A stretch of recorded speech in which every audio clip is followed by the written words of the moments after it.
if she wish to stand up, introduce herself, say some things. I've been knowing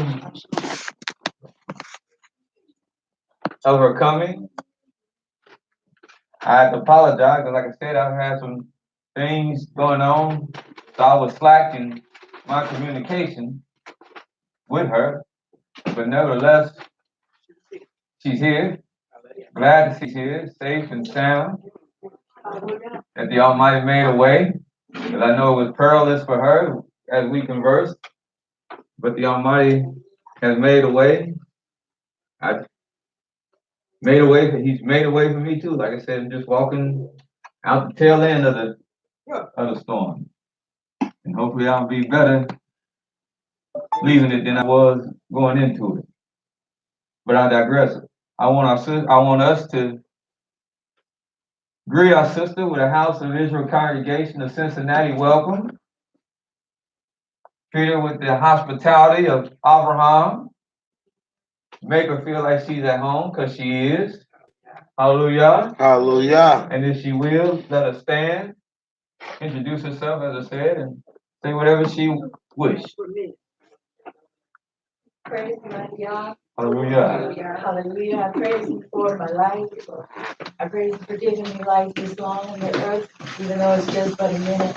I praise God because He worked some rocks off the path, off of the derrick that had me coming here from Massachusetts.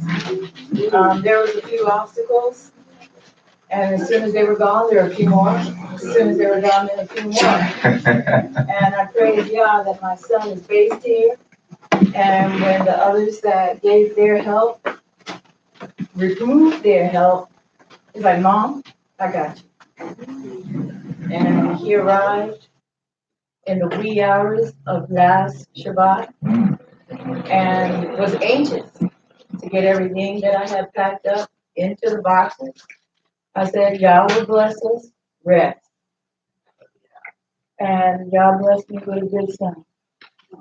He rested. You can see he was chomping at the bit, but he rested. And he did bless us. We got things packed in there, and I didn't know I would be thanking y'all for my children knowing how to deal with a video game, but Tetris helped me to take those boxes and put them in there in a better way than I put them in there. And I thank him for safe travel mercy. I thank him that my son decided to have me stay with them in their home, because the people that said that they had things available somehow went into the wind. So we drove in from Dayton, and I'm thankful to be here. And I look forward to whatever y'all has on my derrick, because I know I'm in his hands. I know I'm home. And however I can help, just let me know how I can help. Wow. Hallelujah. Hallelujah.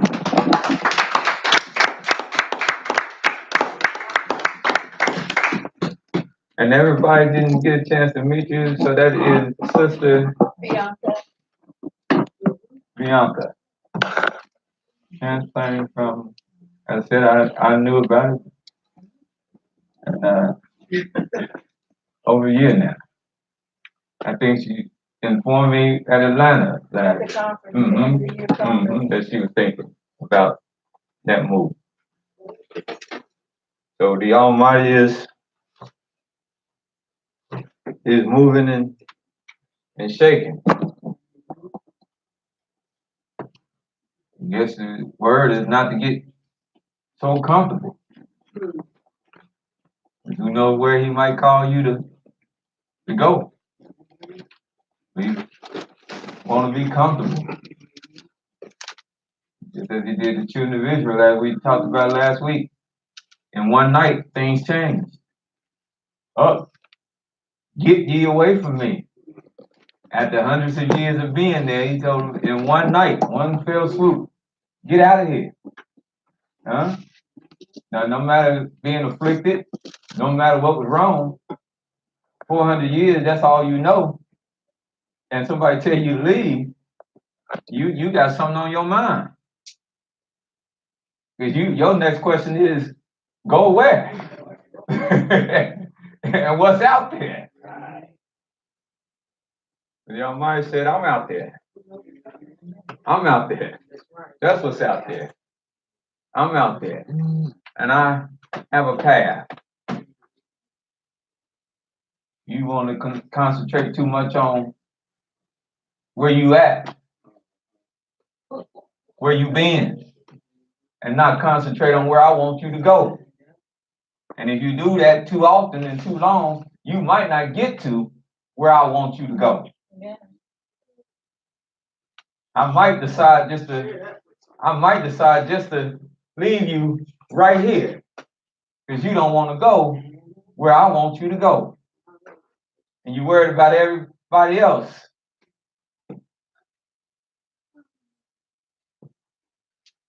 So as I said, we got the seat. We got the seat. You say, you know if I'm with you or not. Because if I'm not with you, you wouldn't have the spirit to keep these laws, these statutes, and these commandments. Yeah. David said, are you with me? You see, you come down on my head for killing this man, for killing this woman's husband. He said, but are you with me? Now, Almighty said, tell him I'm with him. I got to punish him, but tell him I'm with him. Because if I wasn't with him, he'd be just like Saul. Saul committed one sin, and that one sin took him to the next sin, which took him to another sin, which took him to another great sin. That's how you know the Almighty not with you. Because he'll let you backslide. You'll make your mistakes, but he'll show you he's not with you when he starts letting you backslide. And people don't understand that. Oh, Almighty ain't went from me. Well, what you doing? All men make mistakes. Ain't gonna be a man that lived. Ain't gonna be a man you know. The greatest man you know that you'll uphold. He don't have a mistake. You got a good PR team to cover it up, perhaps. But he gonna have mistakes. But when it comes to your mind, do you backslide? Do you find yourself going from one mistake to now it's not a mistake? You just forsaken these ways. You just leaving these ways. That's when it's the real deal. That's when it's the real deal. That's if you're trying to hang on. That's when you got to get on the knees, fall on the floor, put sackcloth and ashes on, and cry, and beg, plead, and say, take not thy Holy Spirit from me.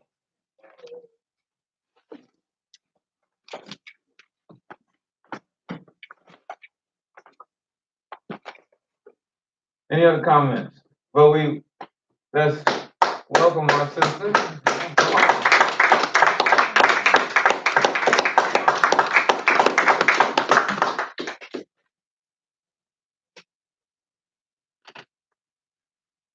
Yes, ma'am.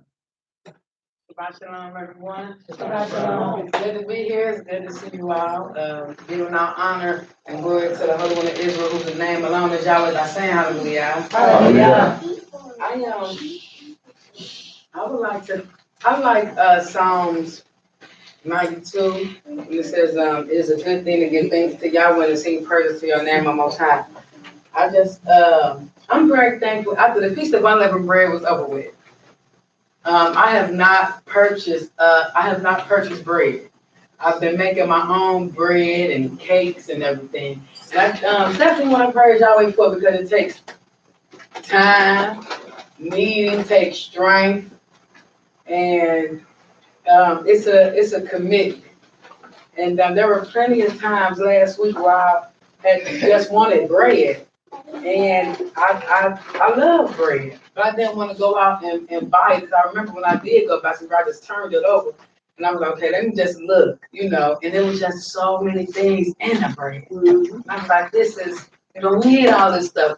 So I've been making my own bread, and it is a lot of work, but it's very rewarding in the end to actually eat something that I put together and let sit and beat on and punch on and everything. So I definitely want to praise the Most High Yah for that, because for me, I'm a big bread eater, and that was a big step for me, just to be making it like that pretty much on a daily basis. And so I definitely want to thank Yahweh for that, for his love and kindness toward me. And I definitely want to thank Yahweh for waking me up and blessing me today to see this day and be a part of this holy Shabbat day. And I also want to thank Yahweh for the storm that He put me in, because in the midst of my storm, I learned some things about more about myself than about anybody else. And they say adversity builds character. And so I definitely praise y'all that I didn't break, bend, or fold. That I just, I counted on Him and I put my trust in Him that He'll bring me out of it. I didn't have a care in the world. When the scripture says, cast your burdens on Yahweh and let Him sustain you. And so I was hit with something, and I said, this too big for me, so here you go. And a couple days ago, my father called me, and just blessed me. And I was like, oh my goodness. And when you put your trust in the Most High, and when you let Him, because He truly knows your heart, and He knows your inward part. And when He really knows that you really are doing this, He's going to send you a blessing. He's going to do something for you. And so I definitely thank Yahweh for my strong will and my determination to give it back to Him. Because when it's something that I cannot handle, I don't try. I used to try, and it'll wear me down. I don't even try anymore. I'm not going to think about it. I'm going to just give it to Him. Whatever happens, it's going to happen. And, and so I definitely want to thank Yahweh for just letting me be able to just give it to Him. Because the things that are too heavy for us, that's why I say give them to me, because they're burdens. They'll wear you down, but they won't wear me down. I can fix it. I can take all that weight off of it. And so I sure did. I packed that stuff up. I sent that stuff right on to Him in a big prayer, and He kept it. He kept it. And it's wonderful because only Yahweh can do that. He's the only one who got the power to do that. He's the only one who has the power to change a person's heart, to make them move to do something. And it's a wonderful thing to know that, when you are walking with Him and you are dependent on Him and trusting in Him and you're hoping in Him, that He got you. That's a beautiful thing. And sometimes it's going to be a storm. He may just want to see where you at, where your faith at. How you gonna stand? He may just want to say that. How you gonna act, how your words gonna be. You're gonna say this the right way. You're gonna behave like this. He may want to see that. We never know. That's why I always say it's so important to be considerate to people. It's so important to try to speak the right words, especially in this season. And it's just important to, no matter what, just be with God. And I remember I was having a conversation with someone. They was saying, well, you know what? One thing that we're not strong in, and that's we're trying to either please. He said, you're going to please someone or you're going to offend someone in every matter. But you always want to make sure you please in Yahweh. And so I thought about that. And I was like, wow, that's deep. Because we hear so many different things along those lines, but there's certain words you can hear that be like, wow. And so when I heard that, I was like, wow, that's deep. How we say some people are people pleasers, and it's not necessarily about you want to be considered, but it's not about pleasing the people. You want to please the Most High at all times. And so I just definitely thank Him, for just for what He's just been doing for me, what He's been teaching me, what He's been showing me. I never thought that I would be in my little kitchen just baking and mixing and doing stuff. And that's what I've been doing.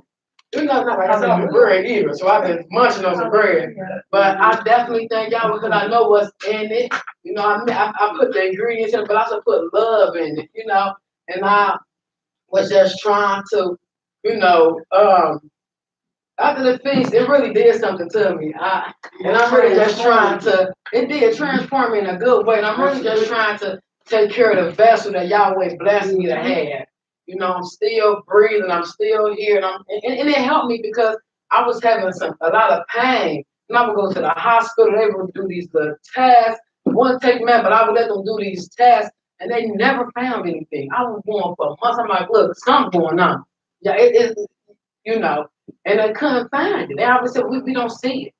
And so after I gave up, after the 50 level bread, I started feeling, well, I ain't got this pain no more.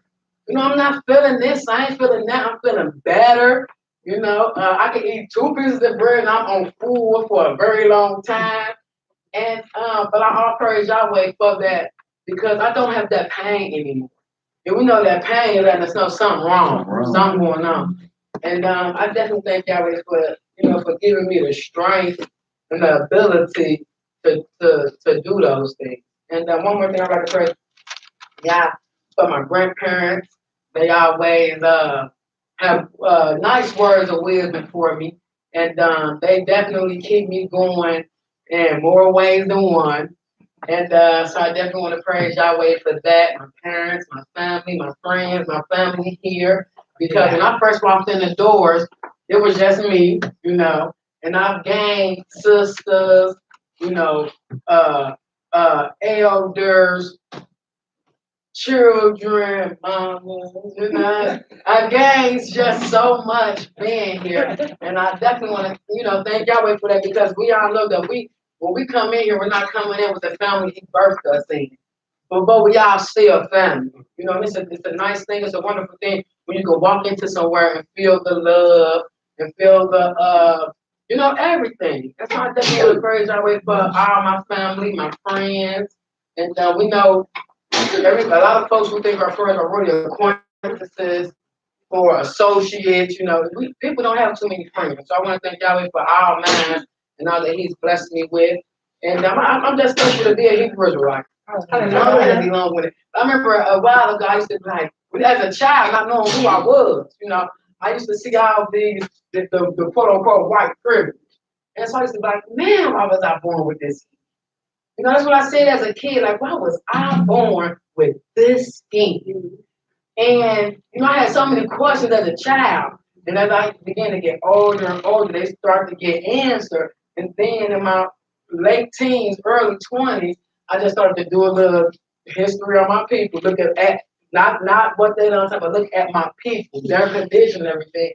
And then I remember, I think I had said it out loud or something. And my grandmother, she almost beat me down for saying that I didn't want, that I want. It's not that I didn't want to bit. I was just saying like, why am I, And she was just telling me, this is beautiful. This is who you are, So I began to love myself and love my skin and all that great stuff. And then years later, I found out not only who I am, but whose I am. And it was just the biggest blessing. And it's a lot of folks right now who are our color. They bleaching their skin. They want, they bleaching their skin to fit in, and all that. And I praise God that I never did any of that or even thought about doing any of that. But I thank y'all for putting me in the skin that I am in. And although we are like niece, she said, Auntie, it don't make sense. My baby girl niece, I ain't know whether to pull over or keep driving. She said, it don't make sense that we Hebrew Israelites and we bad people, And I was like, I ain't know what to say. And I just was like, just looking at her because I didn't really too much know what to say. And I said some little things, putting in, some little ways. But when she said that, somebody was like, wow, we are Hebrew Israelites and, we got to get it together, because she's 4 years old. And she said, if we're the Hebrew Israelites, we shouldn't be bad people. We should be good people that love Yahweh. And so that hit hard. But I definitely think that all these words of wisdom that comes from the elders, our peers, and even the children. So hallelujah. Hallelujah.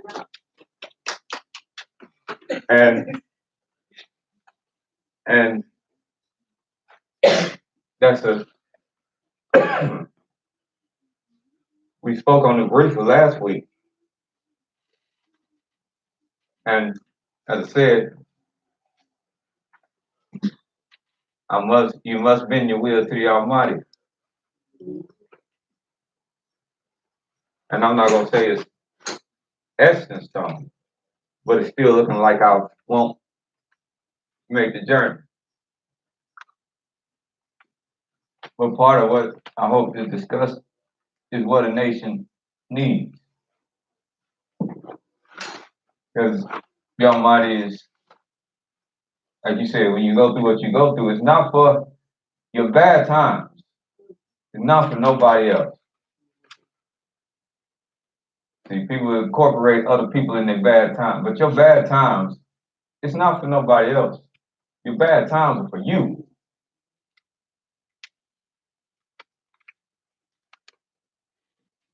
To learn, to grow.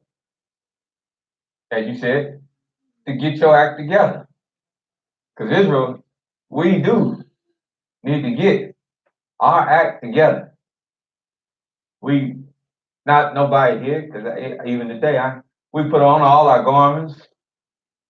We say all our fancy words. We do all our loud shouting and singing. But there's something still to be desired that the Almighty don't see. There's something there that's to be desired. And like I said, it is the little things or the things that people don't highlight so much. I ain't saying that law is not important, but even the scriptures, things like where the Almighty said, trust, commitment, honor, faithfulness, dependability. These words need to be processed into our lives. Responsibility. These things need to be processed into our life. Like we get good at getting law, Torah. And I'm not saying we shouldn't. I ain't gonna touch that pork. I ain't gonna go to Christmas dinner. I don't do that no more. But it's some little bitty qualities in your life that you're not trying to master that keep tripping you up. It's because the Almighty, He is true as it said. And it's not impossible. He wants it all. He wants a complete package. We want a complete package, don't we? Huh? Well, y'all dead to me today. I'm talking to the wall. Or is this just deep contemplation? Let me say that again. Don't we want a complete package? Yes, sir. Hallelujah. Huh? Yes, sir. You go purchase a house or a car, you gonna get the car without the steering wheel? No. Without the rims on the tires? You want the car? Yeah, it's got everything on it, but they forgot to put the rims on there. You gonna buy that? No, sir. Not at all. Huh? Oh, this is a dream. This is my dream house. 4 bedroom, two bath. This is my dream. Yeah, it is. But on the back end, it got 2 windows blown out. You still gonna? Huh? The 2 big bay windows too. I don't want that. Because you want the complete package. If they give you the right discount. If they give you the right discount, huh? They're 5 figure discount. So you can work with it. Well, sometimes yes, but sometimes you have to work with things to get the complete, but you still want the complete package. You just gotta work to get it. So the Almighty won't, and that's what the point is, the Almighty, He gonna work. That's why He work with us. Because He wants the complete package. Some of you gotta work with us a lot more than others. But He wants the complete package. But I love the fact that you're talking about the bread. Because see, this is a part, and I've been teaching this, y'all might have been having me understand this. This is part of that war. This is part of that war. what you have experienced is a miracle of the word of Yah. A lot of people will see it and they'll say, oh, big deal. You making bread. Big, what do you do? What's so big about that? Well, let me show you what's so big about that. Go to Jeremiah. And everybody else has got the comments. Keep them. I'm going to let you get there, but I want to go here. Hallelujah. Because even this journey I'm on, it's crossing my mind. I know a lot of people, and a lot of people might not, they saying, what you trying to, somebody done spoke to you? No, I ain't saying he spoke to me, but some things going through my mind. And I know I'll be called crazy. I know I'll be talked about by a lot of people I love, but some things been crossing my mind. You got Jeremiah Yes, sir. 6, Hallelujah. 16. This was the sister done found a little bit of. Watch this. Jeremiah chapter 6, verse 16. Mm-hmm.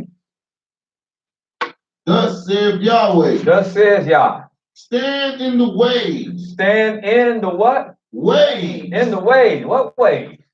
Not the ways of man. The ways of Stand in the God. ways. And see. And see. And ask for the old paths. And ask. Stand there. He talked 3 things. Stand there. See. Observe. Because that's how you learn. By observation. And then ask. Ask for the what? The old paths. Ask for the old paths. Now, what's the old paths? What's the old paths? Simple ways. Yes, sir. What's the old paths? Ways of getting away from modern civilization. Say making your own. Right. Uh-oh. What is she talking about? Because I know somebody read back now. They're looking at me, what? Detaching. Detachment. Since I've been on this journey that I'm on, thing been popping in my head. Detachment. Because it's something when you got to go to the store and you need a chemistry degree. And I'm talking about all of us. Right. And you need a chemistry degree just to figure out what you buying. Right. Contrary to what people believe, Brother Aaron ain't that smart. So when he go and he see monodisotamine glycinate number 2 and holy polycalithionism number 55 and all this, I just put the stuff in the basket praying that this don't hurt me. Because it's got a U and it's got a D and it's got a K on it. Let's roll with it and pray it don't hurt me. But that's too complicated. Yes, sir. When I understand that bread is flour, water, some salt. Y'all correct me if I'm wrong. Maybe a little sugar, huh? Some yeast if you get it to rise, an agent. Beat that bad boy up. Put it out there. Throw a cloth over it. Leave it alone for a minute. Go clean the house. Go do something else you got to take care of. Come back. It's done swell up to twice the size. Get you something now. Take the cover off of it. Get you something. You cut it. And you can cut it again. And you can have 4 different loaves off that one big bundle. And you beat that bad boy. Get your little hands, exercise and stuff. Get your hands strong. Knead it. Slap it. So you don't slap each other. Go slap the bread. Then roll it back up. Get them little fitted thing. Stuff it in there. Put it in the oven. Off you go. Pull it out. Slit it down the middle. Pour some butter. Pour some butter over it. Huh? Pour some butter over it. In the morsel there. Drizzle your little honey over it. Stick it back in hard in the Yeah, bro, y'all didn't know Brother Aaron, huh? Because when I went down south, that's what was done. They were able to rise up like Proverbs 30, like Proverbs says. Let's go there as well. We'll finish this, then we'll go to Proverbs. But they were able to rise up. See, this the old path. Where is the good way? Where is what? The good He way. didn't say it was a bad way. He said, wherein is the what? The good The way. good way. And walk therein. How you think the Army got their slogan that they used to have on commercials? We do more before 7 o'clock, I think it was, before 5 o'clock, than most men during the day. They're not the Navy, but I get it. Huh? Cause they up. They up? They up. Suburb? I'm still. They up. They say we do more before sunrise. than most They people up. do all day. You go in there, you want to talk about it. I get up at 1 o'clock. No, I can do that in my parents' house. Man, and the sun ain't even came up yet. But they didn't get that. They didn't get that because it just was something they came up. They studied the old path. They found out this is what man did. Man got up. That's why the scriptures say, Father Yaakov had the strength to wrestle all night long. And the angel said, turn me loose, boy. It be the breaking of the day. He said, so? I'm supposed to be up anyway. This is what time I get up. I don't care if the day break. Man, I said, turn me loose, be break. I told you, man, this is my regular, this is my time to get up. And if you don't give me no plus, then I'm a hold on. He said, what is your name? Yaakov. He said, no, we're going to do something about that. This is why Almighty told Moses. He said, he peered through the Egyptians at the breaking of the day. They was up. Moses was up. He was up to see the Almighty let the waters come back down. He wasn't chilling. Somebody getting up about noon, doing like this the next day. You can't do that with the Almighty. Children of Israel would never went nowhere. Waking up at 1, 2, 12 o'clock, trying to get to the promised land. Because I can guarantee you, them that did, they got dropped off in their wilderness. Waking up at 1, 2, tomorrow. Ooh. Everybody go. Right. Let's get the day started. Ooh, we done got the day started. Day over with. Like I said, I went down to Mississippi. With my grandfather, his wife, she said, well, we pulled up about 2 o'clock. I went and took a little nap. I woke up about 4. She said, well, want some supper? I said, sure, I will. What you making? And what time you gonna be ready? It's gonna be done. She said, oh, baby, it's done. Huh? It's done. We can eat right now. I said, wait a minute, it's 4 o'clock. You talking about eating supper? He said, yeah, we. Supper means different. No, that was supper. Not that. Because I wasn't you, because up here, supper is 8, 9, 10, 11 o'clock. That's not bad. Yeah. Then you go to bed on it. Now you wake up, you got acid reflux. Because every night you keep doing that. The juices that's supposed, and enzymes that's supposed to break down the food, they just resting right here, and you waking up the next morning. Because it's resting right here in your lining, eating it away. See, these not good ways. Oh, God. The father was eating, they were eating early so they could sit back and relax and let all that break down and just relax. And what does that say? The good way wherein you can what? Walk therein, and find what? and find rest Rest. for your soul. My grandfather got done eating, he sat back in that recliner and he was chilling. Then next thing he did, he went out on the porch and he rocked the evening away, just enjoying life, just chilling down there in Mississippi. Man, those used to be some of my best trips down there, going down there.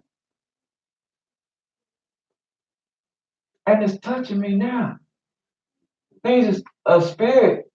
I don't know how I would get, because I know, and maybe some of them that's even real close to me, they might not be able to walk with me. But there's a spirit coming upon me. Man, if you really want to do something, let's change. Hallelujah. Amen. It's going to take the K7, it's going to take them, but you can get that. But if you really want to do it, let's change. Ain't like it can't be done. That's right. I'm looking at a man down there in North Carolina where some of y'all getting ready to go. Man, they got a beautiful community down there. Saturday, they got a choir. I looked at it, they got a choir, piano, keyboard, drums. But they got something down there that is, they grow, I mean, they got land. Man, They got, man. they ain't even planning on all of it. Got places down there where they got cattle and sheep, everything. Fish ponds. What we have up here is notions. I sure like to do that. Romanticism. Yeah, I like to do that. And ain't nobody getting to go nowhere and do nothing.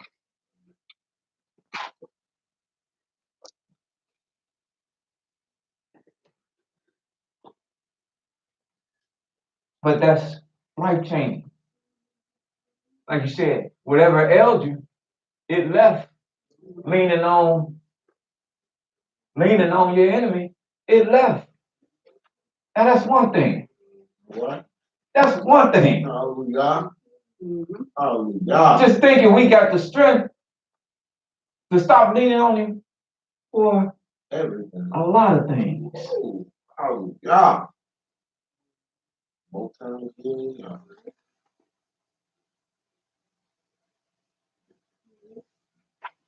See, I thought I had all fear, but I don't have all fear. And that's what he got to drive out of me.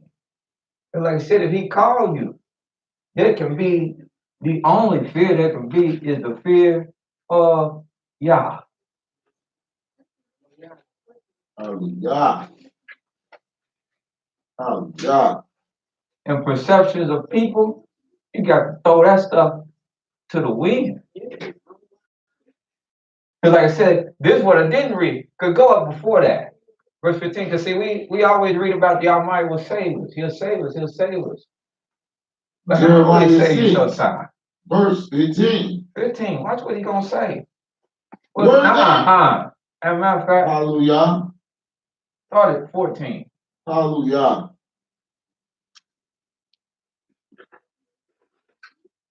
They have healed also the hurt of the daughter of my people slightly, saying, peace, peace, when there is no peace. Huh? And they healed us No. slightly? Yes, they have. And that's what they've given to us. They told us everything is all right. The society has told us everything is all right. You doing fine, black man. You living the best you ever lived. What's this? I'm living my best life. Right. You can't get no greater than this. Everything is at peace. There's peace. Peace. Peace in the land. Don't you drive fancy cars? Yes. Don't you have fancy houses? Yeah. Yes. Don't you have freezers and refrigerators full of food that we provide for? Yes.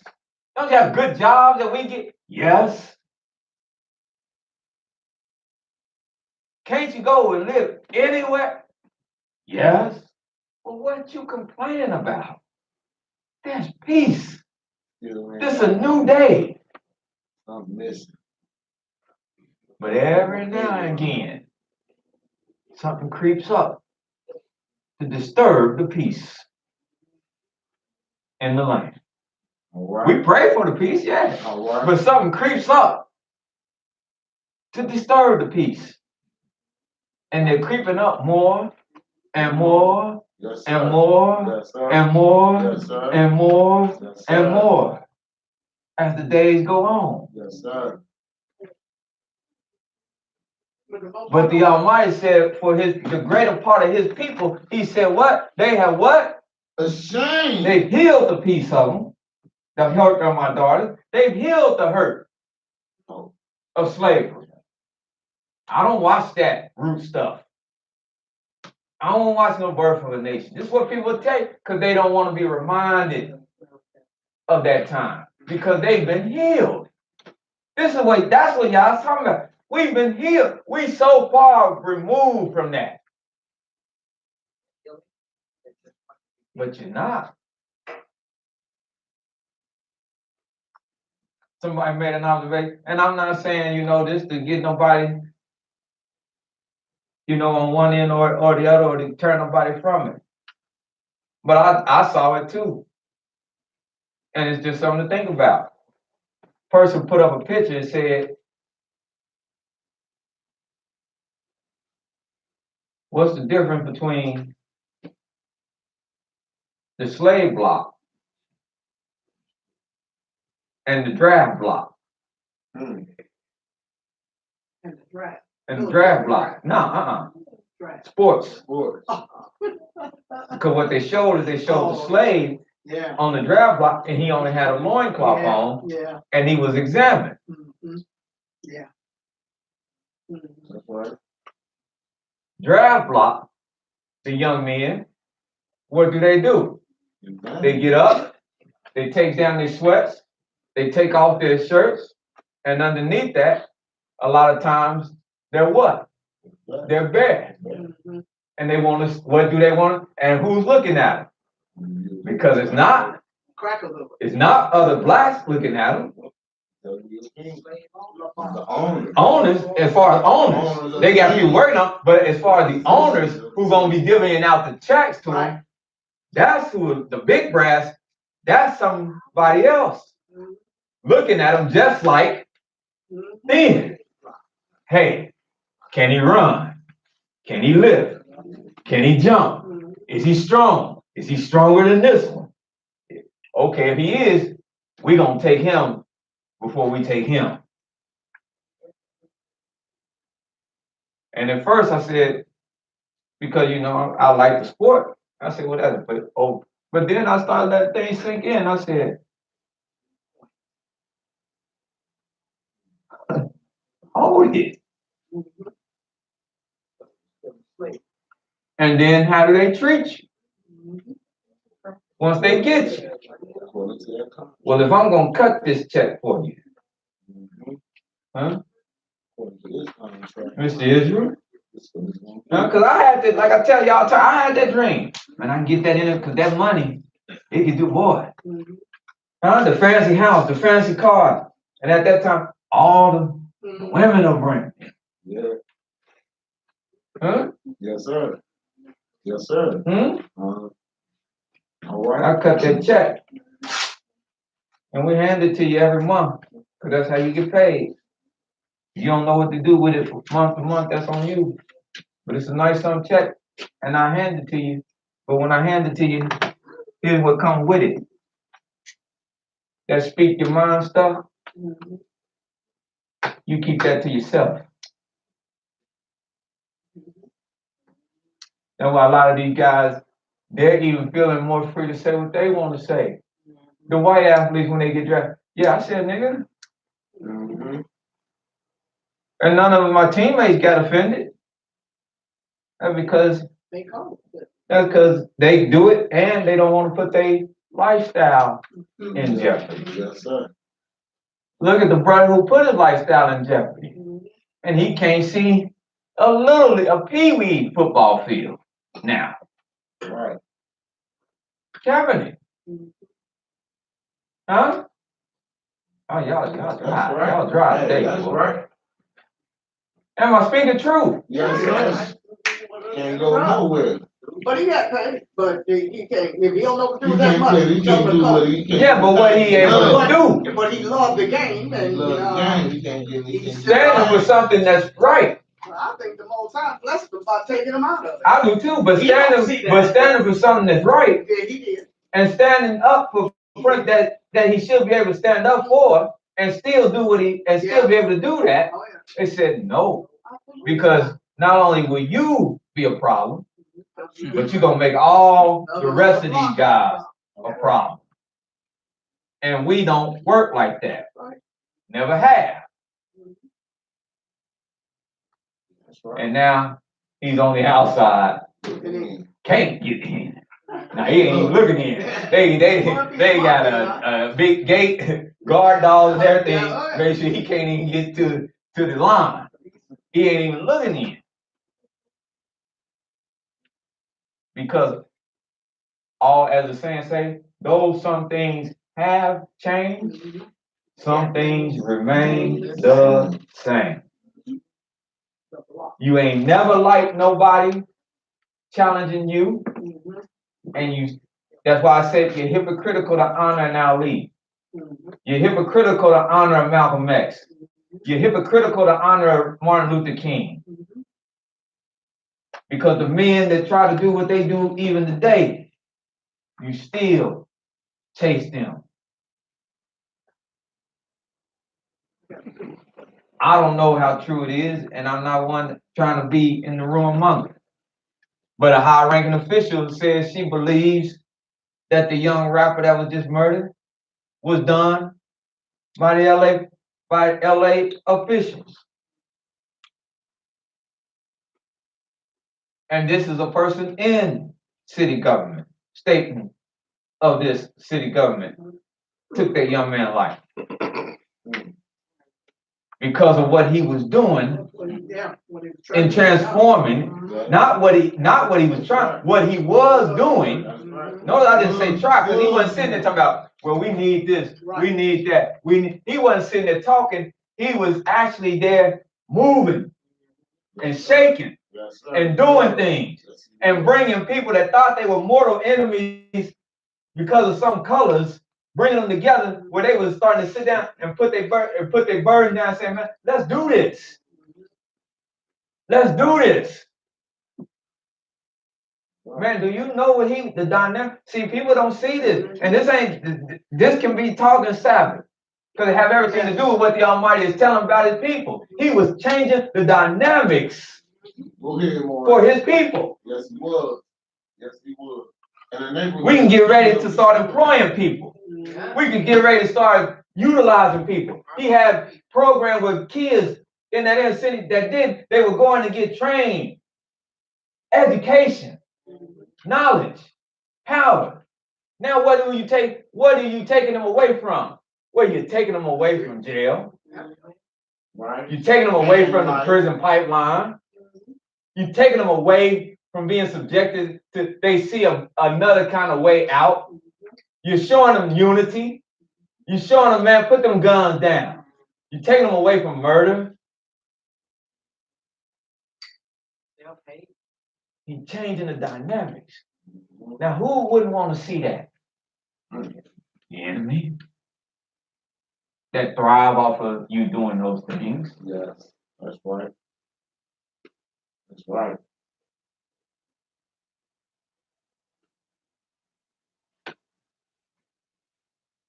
Well, it don't speak to But it. The one that says, I kill and I make alive. Why you think he's not here right now? But the Almighty, yes. Because the Most High was in the midst of him not being here.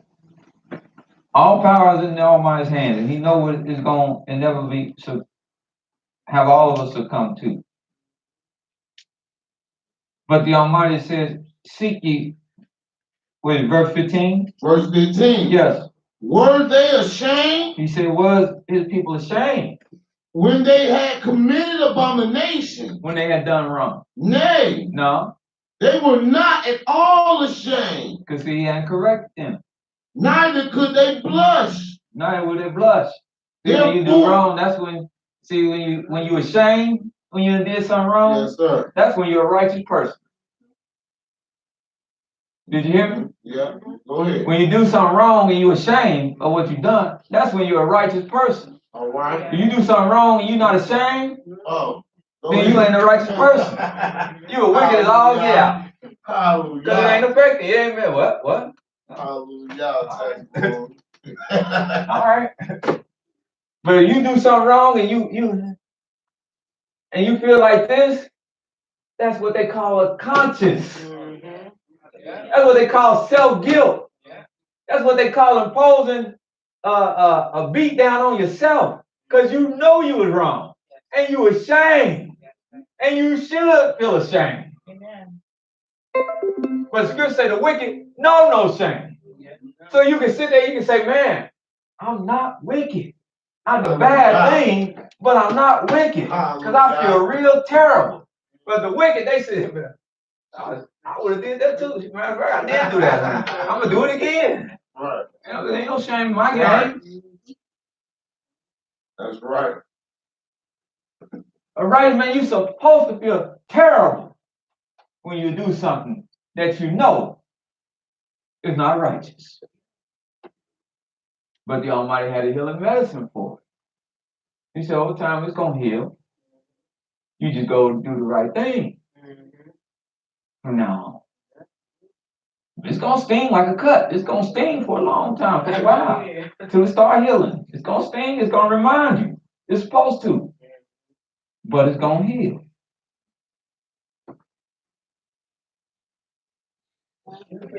Hallelujah. But the Almighty said they were not ashamed. Neither could they blush. Therefore, they shall fall among them. Excuse me. Neither could they. Oh, excuse me. Neither could they blush. Therefore, they shall fall among them that fall. As a result, they never learned. They were not ashamed, so they could never change. And as a result, when everybody else fall, they gonna fall. If you can never change your ways, then there's little hope for you. So when everybody else falls, when everything falls, when everything else perishes, you're gonna perish. And that's what the Almighty said. They shall fall among them that fall.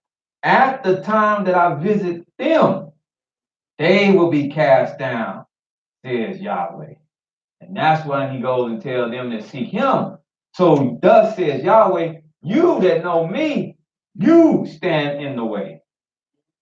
You see, you ask for the old path. We're in the good way. And then if you're going to stand there, if you're going to see that it's good, if you're going to ask me for it, then why don't you try to walk in it? Hallelujah. Hallelujah. Or leave it alone?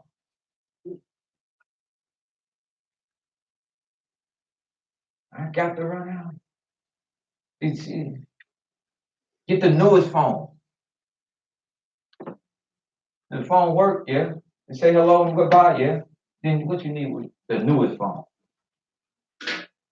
I need the newest, greatest, biggest TV. The TV right there you got, does it show a picture? Yeah. You see the show? Yeah. What you need with a 60 full screen wall TV? That's your great vanity working on you. Mind control. You watch too much TV anyway. You be doing better things. Pick up a book, read, learn. I'm 40, 50 years old. Hey, whoever said you need to stop learning. All right. You got other things to do. You concerned with all this. Like I said, it's entertainment. And I ain't saying go cold turkey. That's not what I'm teaching. What I'm saying it's time to get perspective upon our lives. Like I said, I got TV, and most times the TV, it's a 5-minute watch. Because it's watching me. Because once I get comfortable, it's lights out.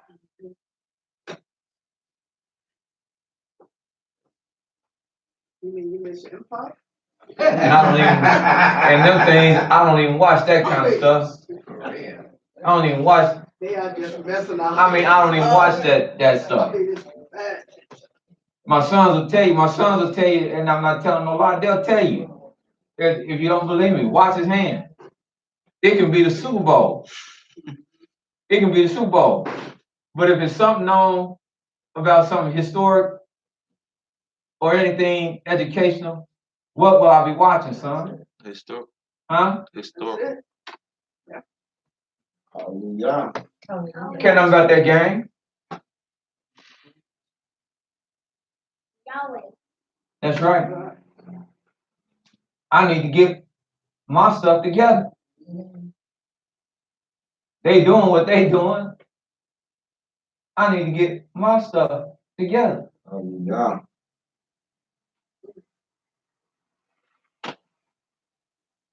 Because he said, if you seek this path, the good way, walk therein, you will find what? Rest for your soul. And let me tell you, when I look at the, like I said, the community down in North Carolina, because a lot of people lying going, and I say this a lot of times, but with the right people, I will pick up and go and do community living. If it's the right people. Hallelujah. If it's the right people, I'm ready. And some of this stuff just hit, because it'd be like Noah. With the right people, he built the ark. And while the people were laughing and scorning and talking about how you doing, they didn't know. Right. They didn't know. They didn't know. But one day the Almighty said, it's done. Now go in and close the door. And him and the right people went in and closed the door. And all of a sudden, and all the people that were laughing and scorning, they come running down the street. No. That was when that water started getting out. No. But Noah said, Almighty said, no. They had time. They had time. They had time. They had a long time.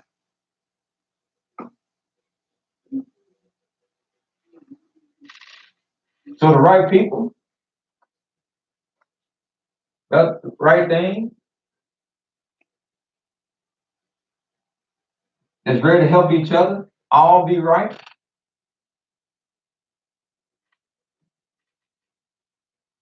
It can happen.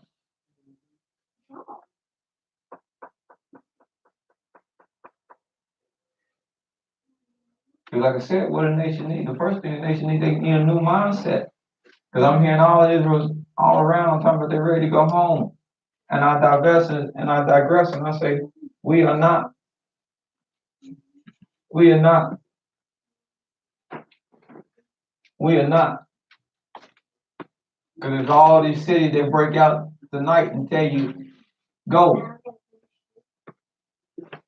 I'm talking about Israelites. You're going to be crying. You're going to turn the dashikis in, the head wraps,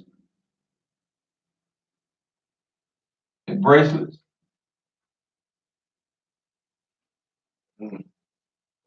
Ain't going nowhere. Because if this don't change, and this don't change,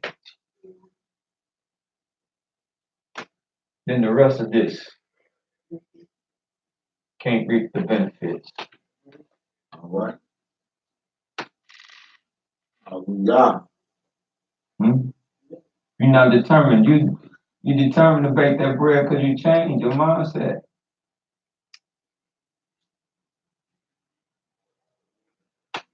And it can't be lip service.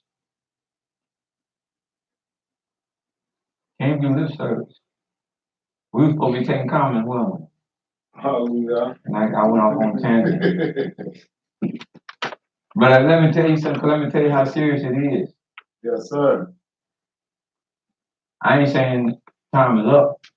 Because I still believe and I still know there's a lot of prophecy still left to go through. But I know time is winding down like the sand in the hourglass. I know it's winding down. Y'all hear about the rebellion in the Catholic Church Yeah. this week? They keep saying ain't no JC. Nah, that's old. That's old. I brought that out, and the brother brought that out that I got it from when we was back on North Bend Road. That letter is old. No, the rebellion is all the cardinals and all the bishops have charged the Pope this past week with heresy. Mm. Did y'all hear me? I said they charged the Pope with heresy. And they've taken it so far that they're saying if he don't radically change his stance on how he is running things, then they need to hold another conclave and vote him out. They need to hold another conclave and vote him out. And they're writing these letters all across the whole diocese and everywhere to encourage other popes and other archbishops and other bishops to get on board with this, Why they so to mad? force him to change, or either they're gonna hold the conclave and vote him out. Because you know once you're in, you're a pope for life. Unless you vote it out. Well, that's their thing. They have charged him with heresy. And I have never in the course of my 47 years heard of such a thing happening. And I was raised Roman Catholic, happening in the church. What is it that he's doing that has brought this charge against that got them so up in the uproar? Well, his stances. One of his stances is his exception of gays and lesbians. That's one of them. That's one of them. That's one of the major. But well, that's one of the ones. That's one of the ones. But I'm gonna tell you what's the major one. What'd you say, brother?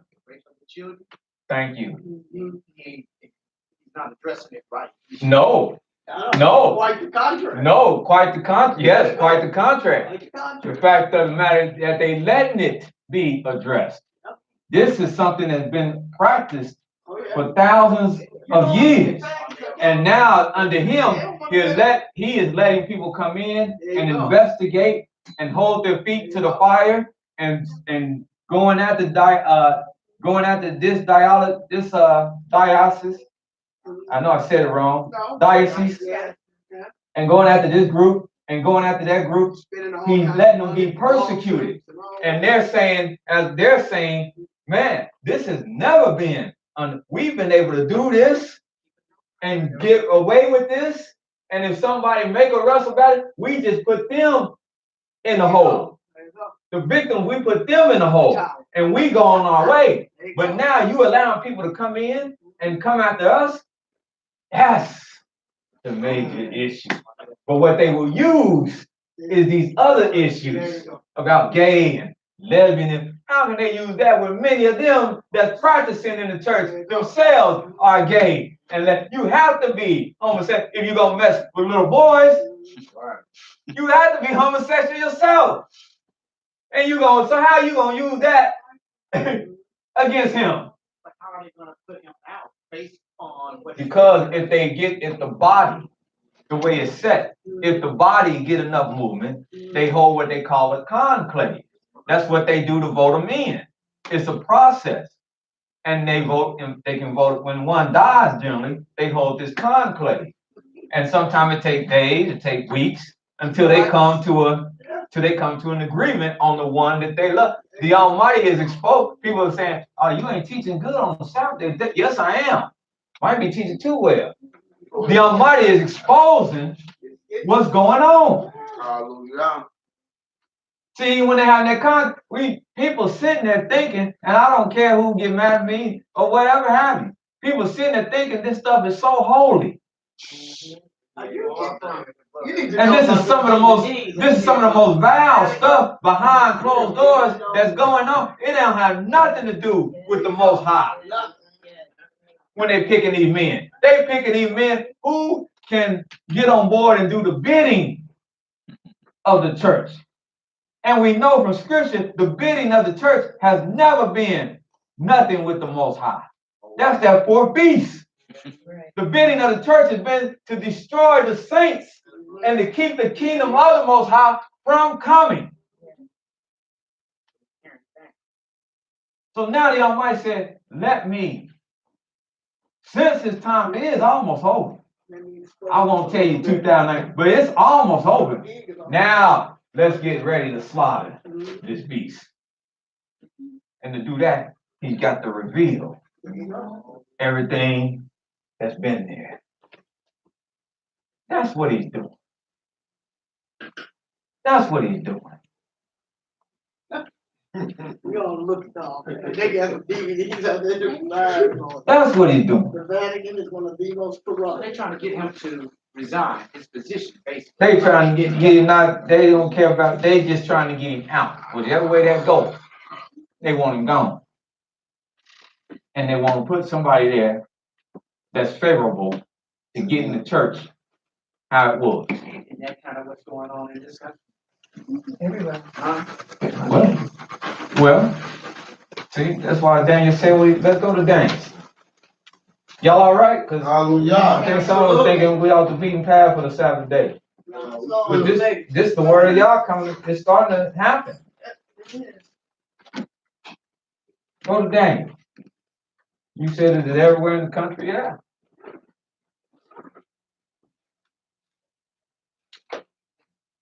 And what sister said, we gotta get ourselves together. I gotta get myself together. And what I said, the storm is good because it's for you. It's correction. Because y'all might don't want us to fall. Because this is falling. Don't matter how much money you have, nothing. This is falling. Like I said, I won't tell you this year, but we in the latter days.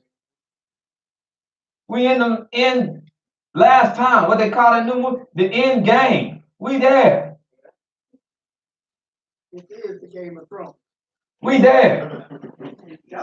And look what y'all might said in Daniel 12. Daniel chapter 12.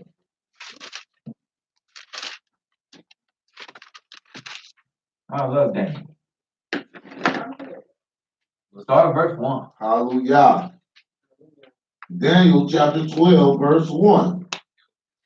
And at that time shall Mikael stand up, the great prince of thy people, and there shall be a time of trouble, such as never was since there was a nation, even to that same time. Now, where is this at? This is in the spiritual realm. This is the spiritual realm. When he stands up, he's standing up in the spiritual realm. Because even though you don't believe, even though we know he's not to be worshipped, he got the prayer because he got the prayer from understanding his little understanding scripture that he had. He understood scripture. Our Father, who art is in heaven, hallowed be your name. Your kingdom come. Notice he didn't say ours. Notice he didn't say mine. He said, your kingdom come. Your will be done on earth as it is in heaven. So what was he asking? What is taking place in heaven, bring it, not for us to go there, but bring it down to us. Hallelujah. This is where I'm losing. I know. Go ahead. And we just want to wrap our brains around it. And I guess when I teach Daniel in a serious, we will. Hallelujah. But that's why Daniel said, or that's why Gabriel came to Daniel and he told him. He said, I would have been here sooner. Held up by the Persians. I would have been here sooner. He said, but the prince, go to 10th chapter. Hallelujah.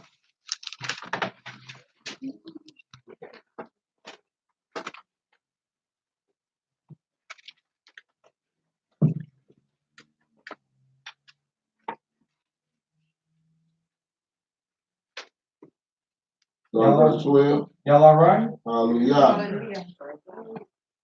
Praise God. Verse 12. Hallelujah. Then said he unto me, fear not, Daniel, for from the first day that thou didst set thine heart to understand. From the first day that you wanted to understand, I knew you wanted to understand. The Father knew you wanted to understand. And to chasten thyself before thy Elohim. And chastise yourself before you can chastise others. People say, why are you not making the trip, right? Because I must put myself under self-chastisement for what I did. Hallelujah. Because before you can go and want to chastise somebody else and want them to accept it, you must first be able to chastise yourself. Hallelujah. People want to always put something on somebody. I'll discipline you for 40 days.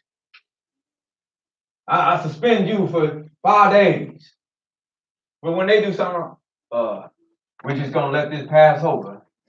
And everything will be everything. No! Why don't you discipline yourself? All right.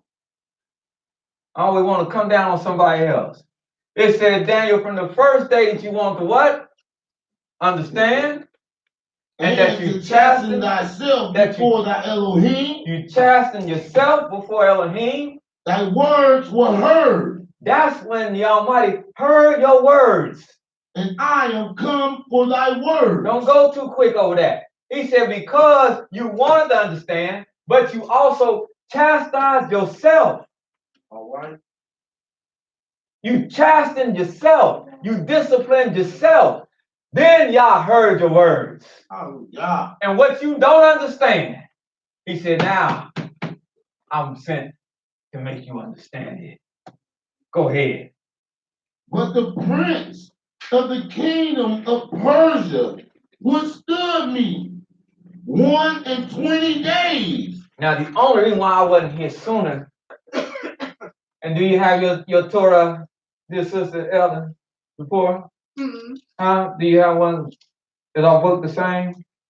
I got that one. You got this The one? updated version. That's an updated version? But that's all right. I want you to do me a favor in the English part, but you have the English part. Yeah. Because I want to see, since it is updated, I want to see if this one is true. I mean, larger font and maps. Okay. It should say the same, but go ahead. But I want you to read Mhm. that 13th verse in the English. But the guardian Melachim. And what's the Melachim? Angel. But the guardian, in other words, but the guardian angel, Mm-hmm. not the prince, but the guardian angel. That's why I said, I wasn't thinking it was a man. The guardian angel I was the chief. of the kingdom of Persia Hey. withstood me. Mm-hmm. Otherwise, when he was this, what am I teaching? What am I trying to show? The spirit. And otherwise, when he was dispatched from the Almighty, Hey. from heaven, Mm-hmm. to go and visit Daniel, come here, son, or Ben, you my man, come here, Ben. Come here, Ben. Please help me out with this. I don't call on y'all. You stand right there. Stand right there. When the Almighty dispatched Gabriel to go to speak to Daniel from heaven, when he got down and he was on his journey, here was the guardian angel of the prince of Persia in his way. And he could not because Gabriel is just a messenger. So he's not adequate to get through to this guardian angel. So as he's trying to get through to him, the guardian angel of Persia is resisting him. This ain't happening on earth. This is happening in heaven.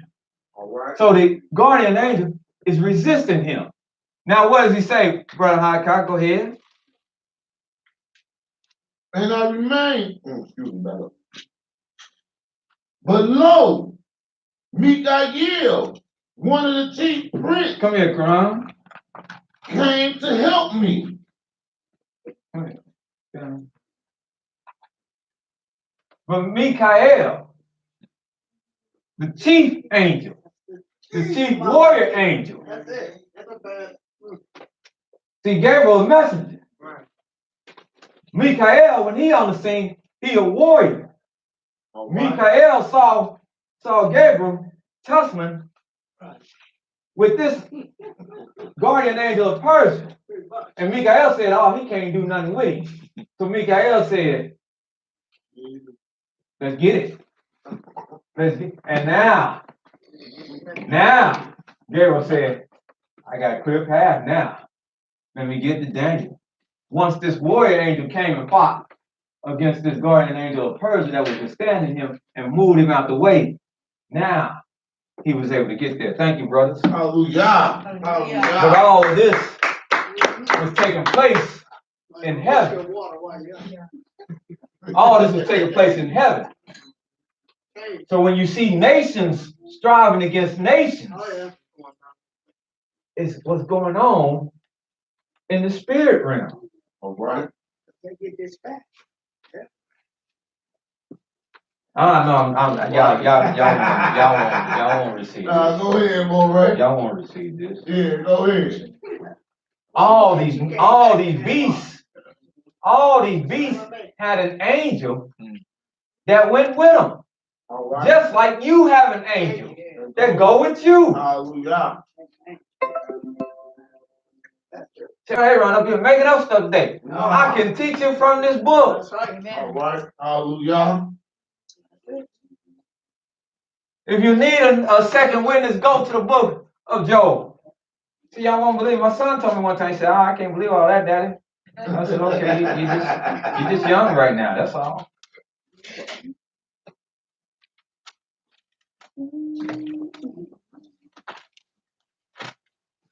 Told you I don't have to come up here and make up nothing.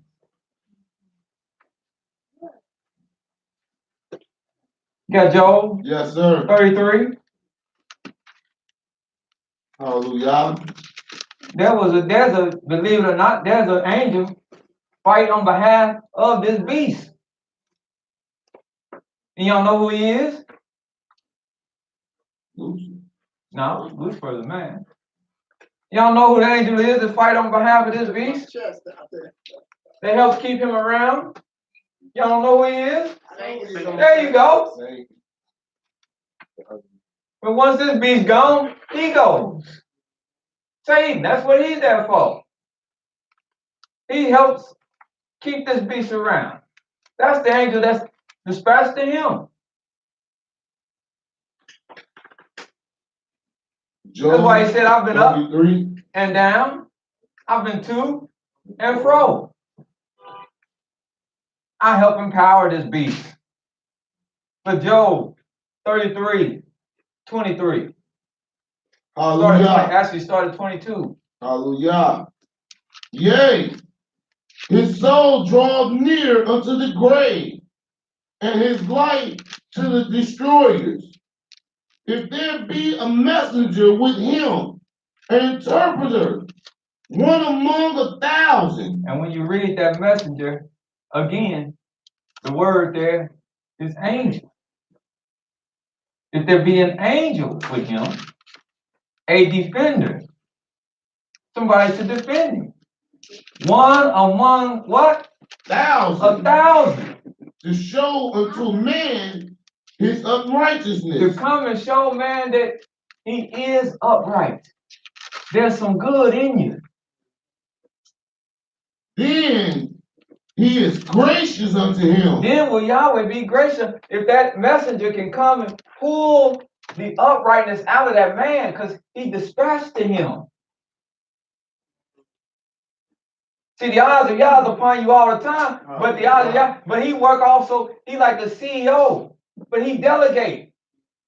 So he dispatch an angel with you. And if that angel can pull out of you your righteousness, then it says Yah gives a final order, and Yah is what? Gracious unto him.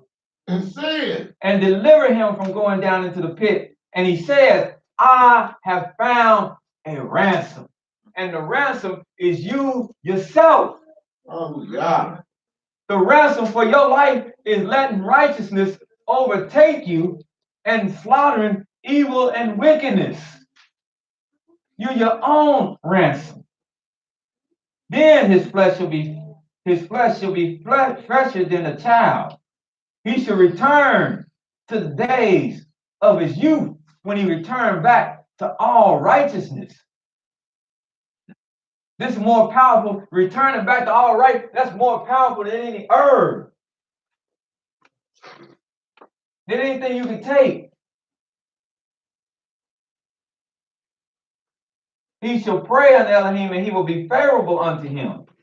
He shall see his face with joy, for he will render unto man his righteousness. Hallelujah.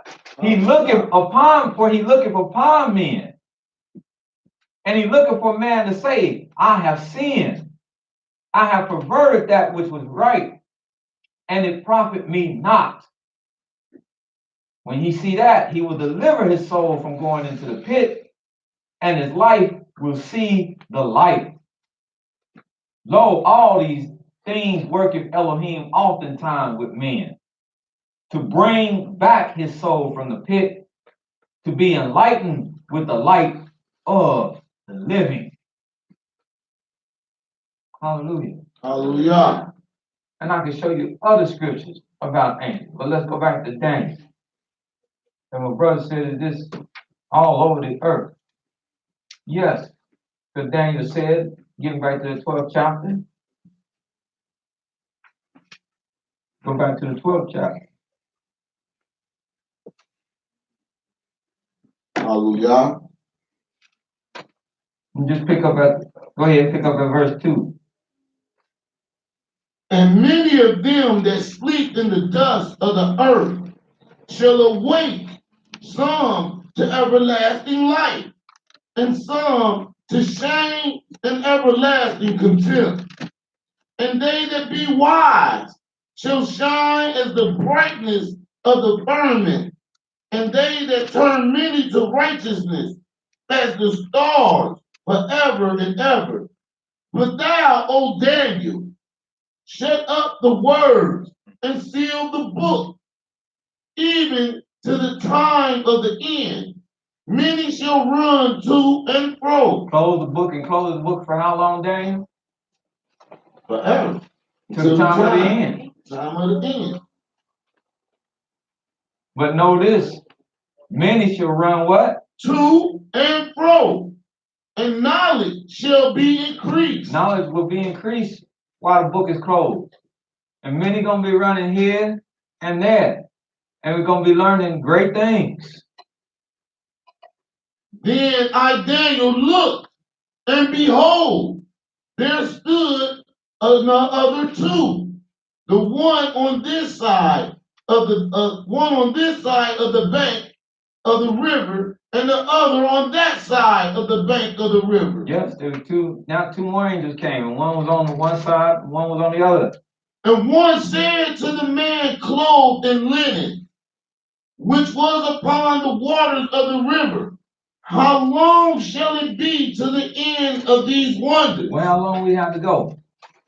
And I heard the man clothed in linen, which was upon the waters of the river, when he held up his right hand and his left hand unto heaven, Yes. and swore by him that liveth forever. Like this, huh? Hallelujah. And swore by him who lives forever. That it shall be. Watch this. For a time. It should be for what? A time. Times. And a a a half times. and when he shall have accomplished to scatter the power of the holy people. And what's the equation? A time to the end. What's the equation? A time, Time times, times and a half a time. and half of times And to he have accomplished to scatter the powers of the holy people. and accomplishing the crushing of the power of the holy people. That's the equation. You need a time, times, half times, and you need the crushing of the holy people.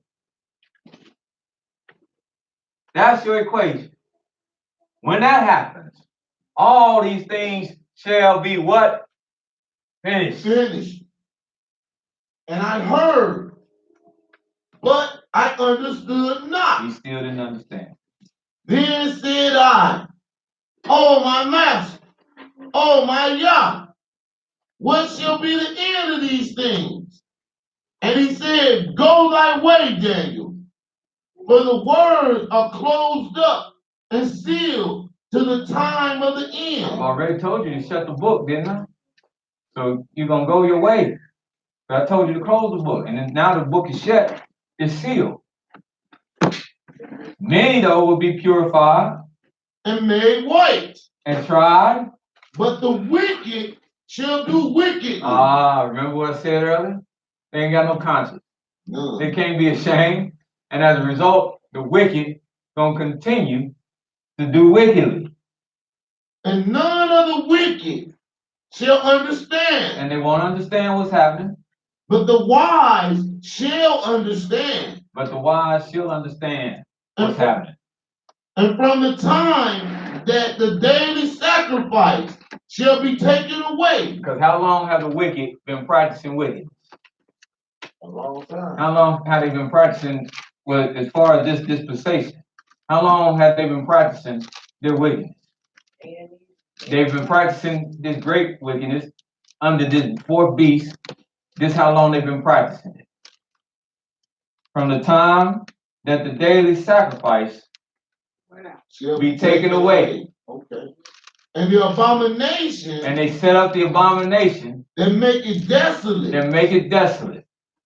There shall be 1,290 A time, days. a time, Mm. in 290 days. Go ahead.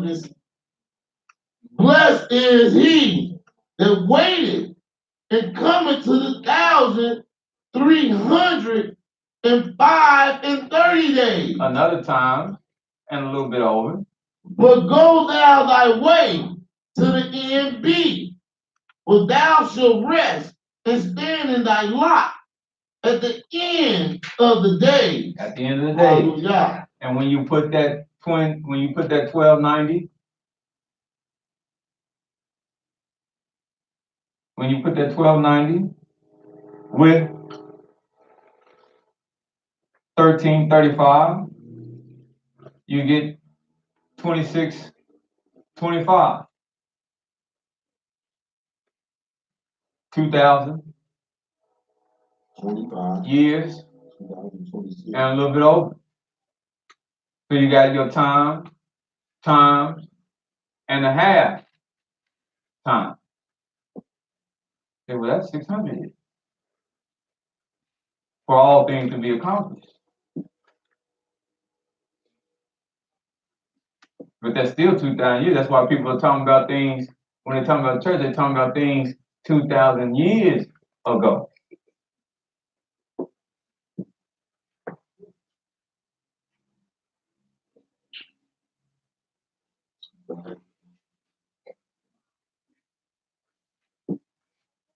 And all this evil will be practiced. This is the equation. I know some may disagree, but this is the timetable to the end time. This is it. This 1,000, this time, and times, and a half of times, and the crushing of the holy. This is the equation to the end of the dispensation of the four beasts and the kingdom of Yah coming. This the one you reckon and go by. Because this the final one given to the great prophet Daniel, who was the end time prophet.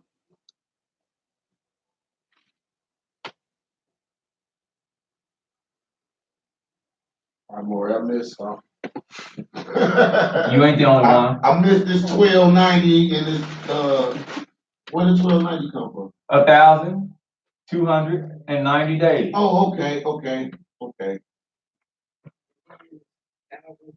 But blessed, he said, but blessed is he that waits 1,335 days. That's why he said blessed. He's blessed who's able to endure till the end. Blessed is he that's able to endure till the, isn't that what scripture say? Blessed is he that's able to endure till the what? Till the end. 10 days. That first set he gave you is letting you know, man, they're going to start practicing this and it's going to be great wickedness for 1,290 days. But blessed is he also who can endure to the end, which is another 1,000. Is this starting to make sense or something? Which is another 1,335 days. He's blessed that can endure to the end. That can run this whole gamut. Oh, God. Now, does that mean he lived that long? No. But he's part of that. If he don't, he's part of that resurrection. But the way they base the count on this, like they say this, we are in the year 2019. And that's why I say you can't base the count based on no calendar of man. No, but what I'm saying, this is what I'm saying. They say that this is 2019. Yes. But that count is based on how long the Christ of the New Testament been dead. No. No? No. Okay. A lot of thinking like there's a time they say before him and then after him, and then it came to this Roman Catholic era, and then that's just yeah, and I understand BC and AD. That's and you can't use those gauges BC and AD because the Almighty never changed with BC and AD. Right, I know, but I'm saying that based on I'm just going on that. I was just going on that because it said, and from the time they take away the daily sacrifice, will be taken away, and the abomination that make it desolate is set up. Now, the Christ of the New Testament, I mean, there's a whole lot of other ones, but that one Christ of the New Testament is one that I know is in every single language, every single nation, and all man on earth almost bow down to that image and that idolatry. Yes. So that's what I was saying. So the image, yes. So that's what I'm saying, based on the imagery, yes, the imagery from the time they set him up, yes. The man on the cross nailed to from the time that image was set up.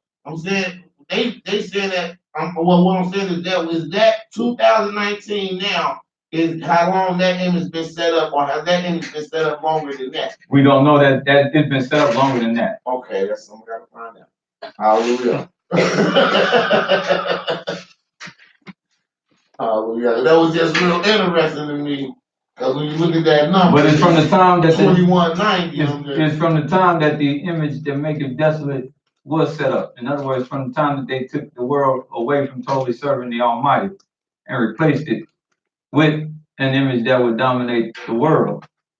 And then you factor in all this time. Okay. You gonna go home and run your little brain crazy. I am. It's already rapping about something else I gotta ask you. You and my son need to get together because he's been racking his out trying to find. Every day he comes down to me like, I can't figure it out. I just smile at him and say, I know. How you think you gonna figure it out? I ain't saying nothing. I ain't figured it out. You gonna figure it. But to answer the question about wickedness, yes, wickedness is gone. That's why we went here. Wickedness is prevalent, and wickedness is gonna prevail until all be accomplished. Looks like an onion. Gotta peel back the layer.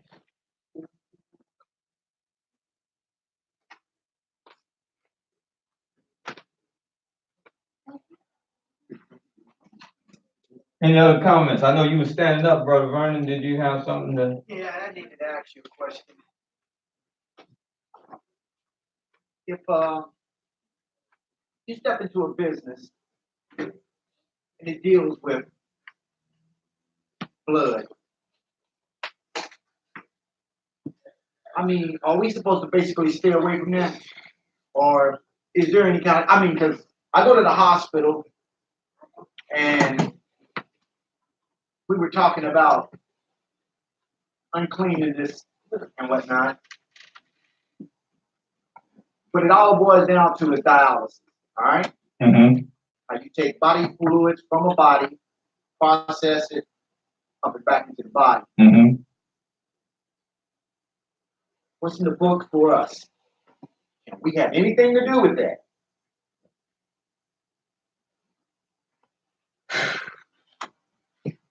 I know.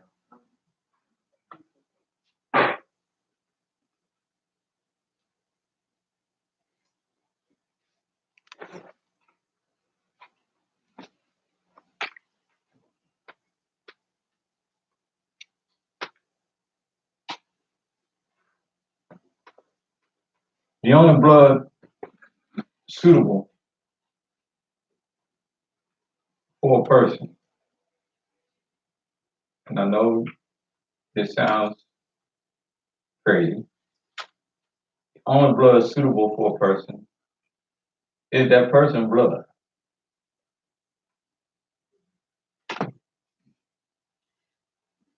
Yes, ma'am. But I ain't understand, is that what you're asking, or is you Thank asking you. because it's a business? Can you work or be around that situation? Is that what you're saying? No. I think he's trying to talk about opening. Opening. That's exactly what To it's open up. We're gonna be dealing with He already fluids. got. And I always heard us dealing with fluids. We're not really supposed to be dealing with bodily fluids. Makes us unclean. What I'm saying is that something that we, Israel, shun? Do we supposed to even go into that? It's no different than going into a hospital and they do surgery on you. Yes, I'm in their class, yes, it was open. You see what I'm saying? yes. Now, what I'm asking is, if people come to this facility, have dialysis. Pretty sure everybody's familiar with dialysis. Your blood pumping from. Is it something that we're supposed to stay away from? Let me see. Well, let's. Hallelujah. And we're gonna let them get in and get settled, and then we're gonna jump on that. Ooh-wee. Huh?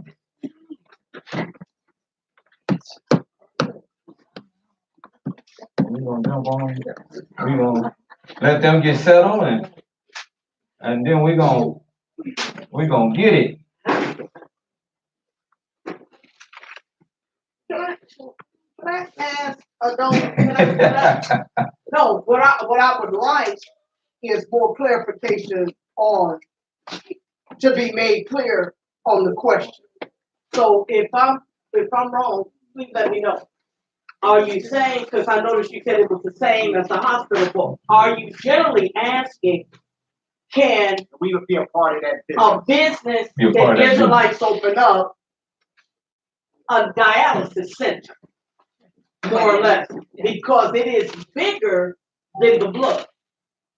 The blood is a huge aspect of it, but that is not the only thing that Israel will be involved in if they open up a dialysis center. So I just wanted to make sure that everybody understood, basically in layman's terms, the question being asked is, can Israel open up a dialysis center and everything that comes with that?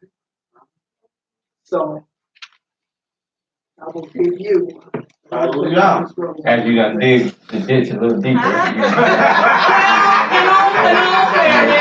all fairness, I know that's supposed to be with this question before, and I have But answered it's this very question. clear now. But it is very clear because I know people before that She done went and opened up that pit a little more, and now she wasn't. You will throw me Now, down I'm not in there. throwing you under there, I'm gonna help you get through it. So the people are like, cause that's why one question was asked, well, what Man, do you we had talked about this before, and he asked me about it Yeah, before. So, and as I would state, the only blood, whether we understand it or not, whether we know or not, we don't know everything. But the only blood suitable, I'll go back to answering it the way I started. The only blood suitable for you is your blood. Only blood suitable for me is my blood. To have blood from Scripture, any other entity is no. Now let me show you how specific the Almighty is with this blood. And we're not even talking about transfusion. And I want you to see how careful the Almighty is with the children of Israel. And we're not even talking about letting it get pumped into my vein from your vein. But I want you to see what he said. Go to Leviticus 15. Hallelujah.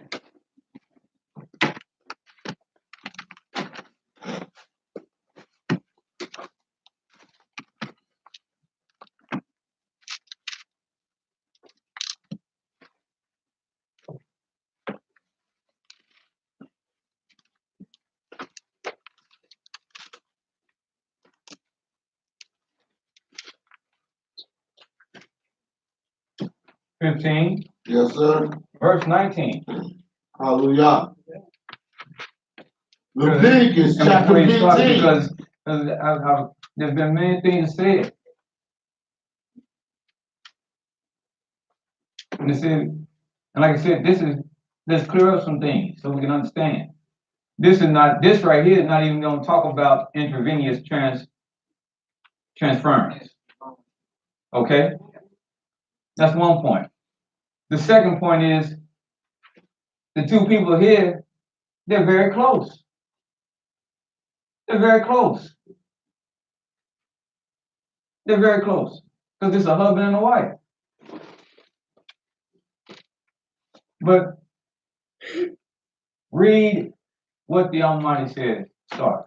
Hallelujah. Leviticus chapter 9, Leviticus chapter 15. Because like I Verse said, whether 19. we understand or not, the Almighty is specific. Go. And if a woman have an issue, If the woman have an issue, and her issue in her flesh be blood, and her issue that's in her flesh is what? blood. I want eyes, because I want everybody to show me that they staying with me. Hallelujah. What is her issue? Blood. Blood. Now, most of us in here, we adults. The few that's in here that's not adults, you'll find out one day what this process is. But for most of us, we know what this is talking about. Hallelujah. She have an issue, and her issue is that of what? Blood. Blood. Go. She shall be put apart 7 days. Uh-huh. And whosoever touches her shall be unclean until the evening. Whosoever touches her, as long as this issue is there, they are unclean until what? The evening. So the fact that she has this issue, and it's a blood, and you have to, if you deal with her, you are unclean. It makes you what? Unclean. It makes you unclean. Right? Right. Now, let's watch something else. Verse 20. And everything that she lieth upon in her separation Yes. shall be unclean. Everything also that she sitteth upon shall be unclean. It's unclean. And whosoever touches her bed shall wash his clothes and bathe himself in water and be unclean until the evening. Is this why Laban, when he ran into Rachel's tent, and she told him, "Oh, Daddy, don't think I'm being rude." She said, "But I can't get up for you because I'm on my time with my issue, and I can't get up to rise up and honor you. But that's why I'm not being rude. I'm not being disrespectful." And what did he do? Because he said he was searching all through the tent. But when she told him that, he said, "Oh, well, I'm gone now." He got out of there. He said, "Girl, you gonna get up. I don't care if that is. You gonna get up and let me search all around here. Turn this over with." Once she told him that, he left. And that's exactly where she had the idols. That's exactly where she had hid them because she knew that was a cover for her.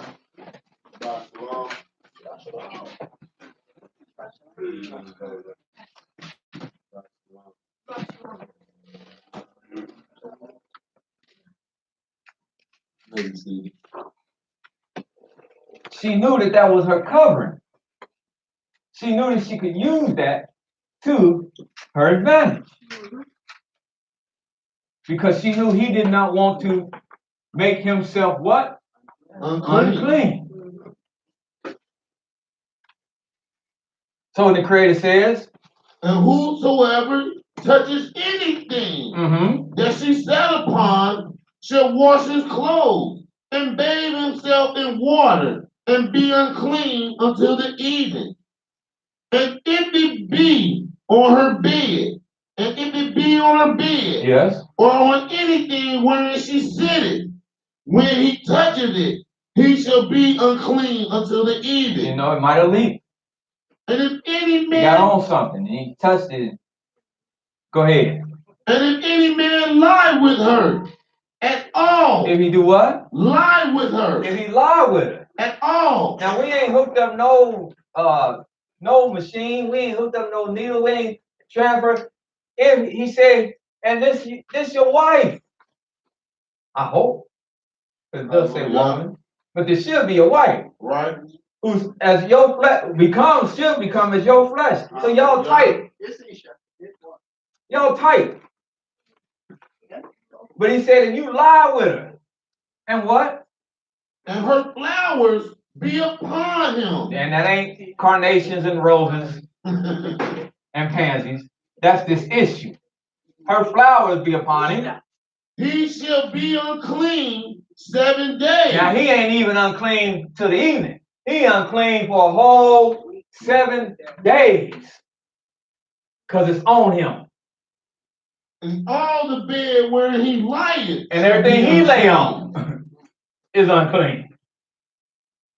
And if a woman have an issue of her blood many days out of the time of her separation, or if it run beyond the time of her separation, all the days of the issue of her uncleanness shall be as the days of her separation. Now, good. She shall be unclean. Good. Let's go to Leviticus 18 and 19. Hallelujah.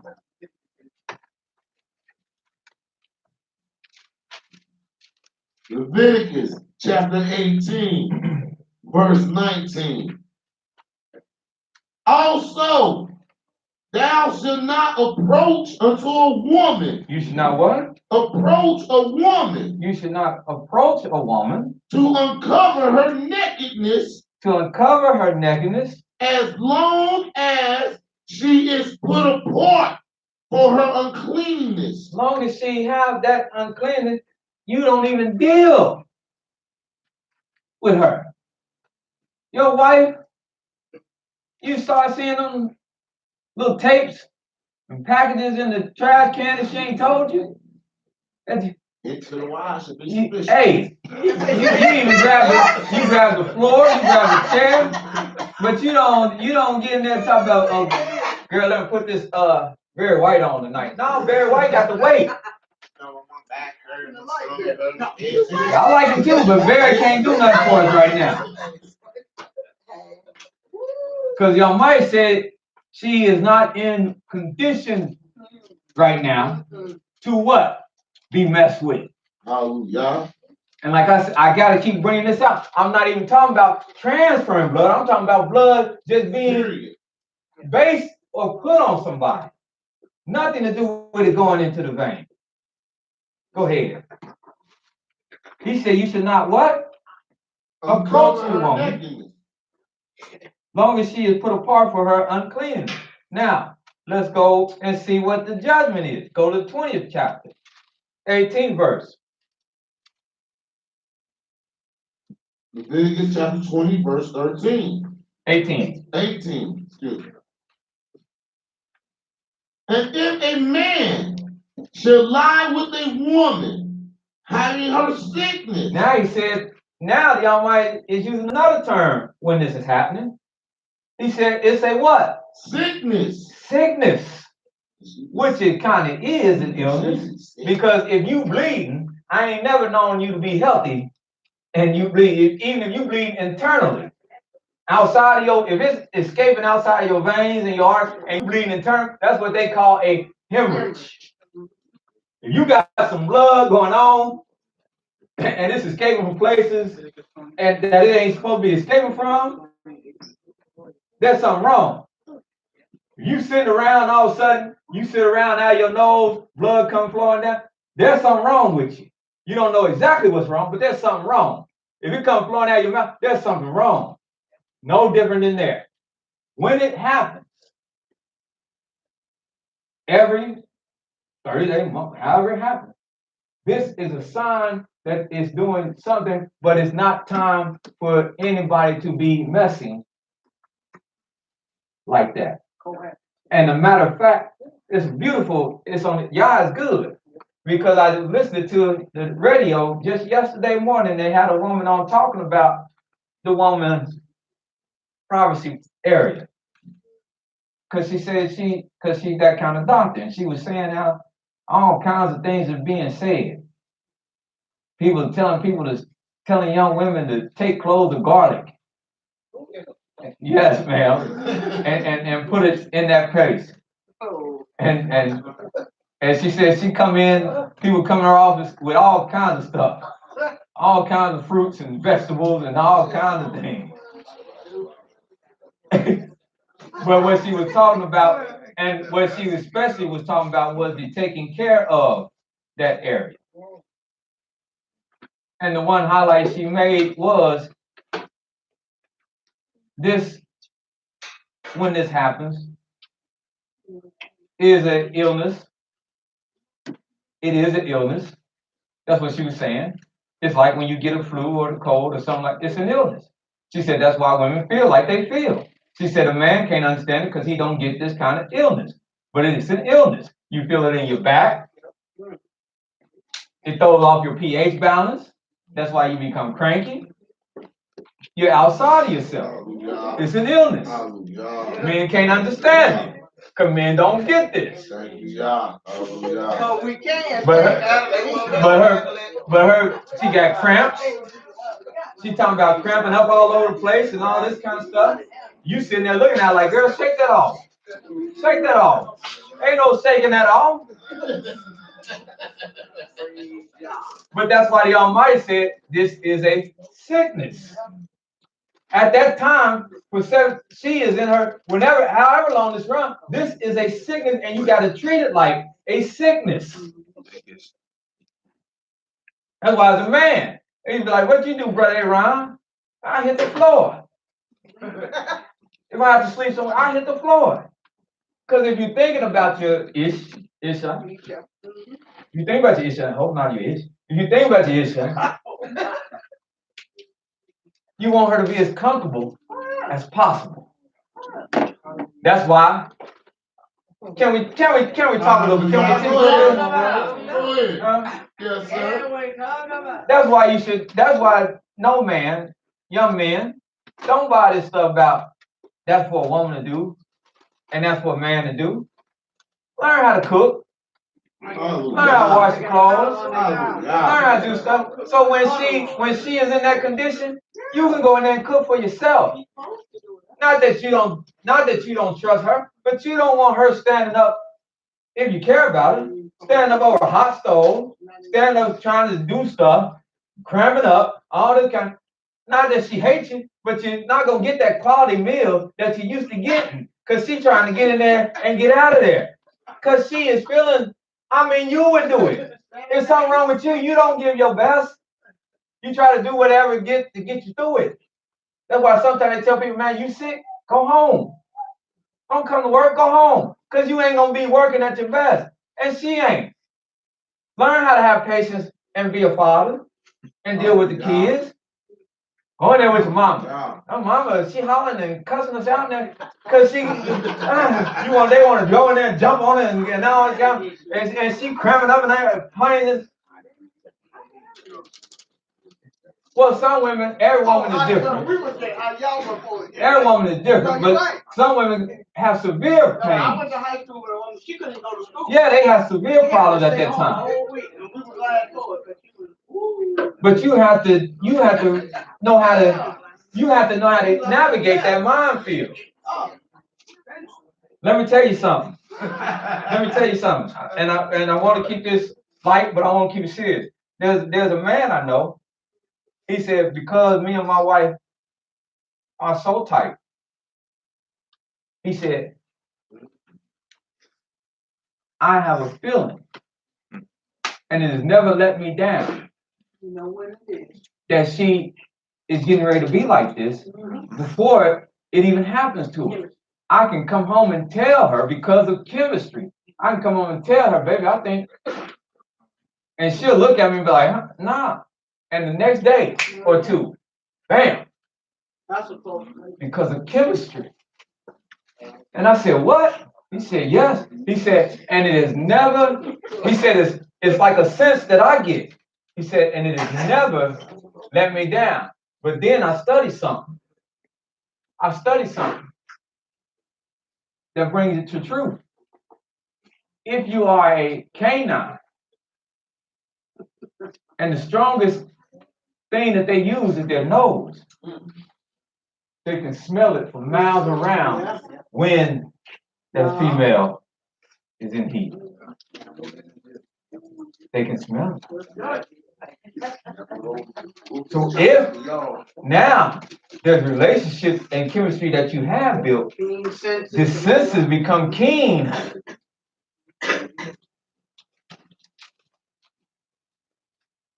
Uh-oh, brother, I'm gonna get in trouble. Let's finish 18. Hallelujah. And if a man shall lie with a woman, having her sickness, and shall uncover her nakedness, If he does this, he have discovered her fountain, he discovered it. and she hath uncovered the fountain of her blood. He discovered it and she uncovered it. And both of them, that's why both of them shall be cut off from among their people. What's happened to them? Both of them cut off. Both of them, because he discovered it and she uncovered it. You know, Mike said they both guilty, and he said cut them both what? Off, because both of them knew that at this time in this condition, this is not something that should be done.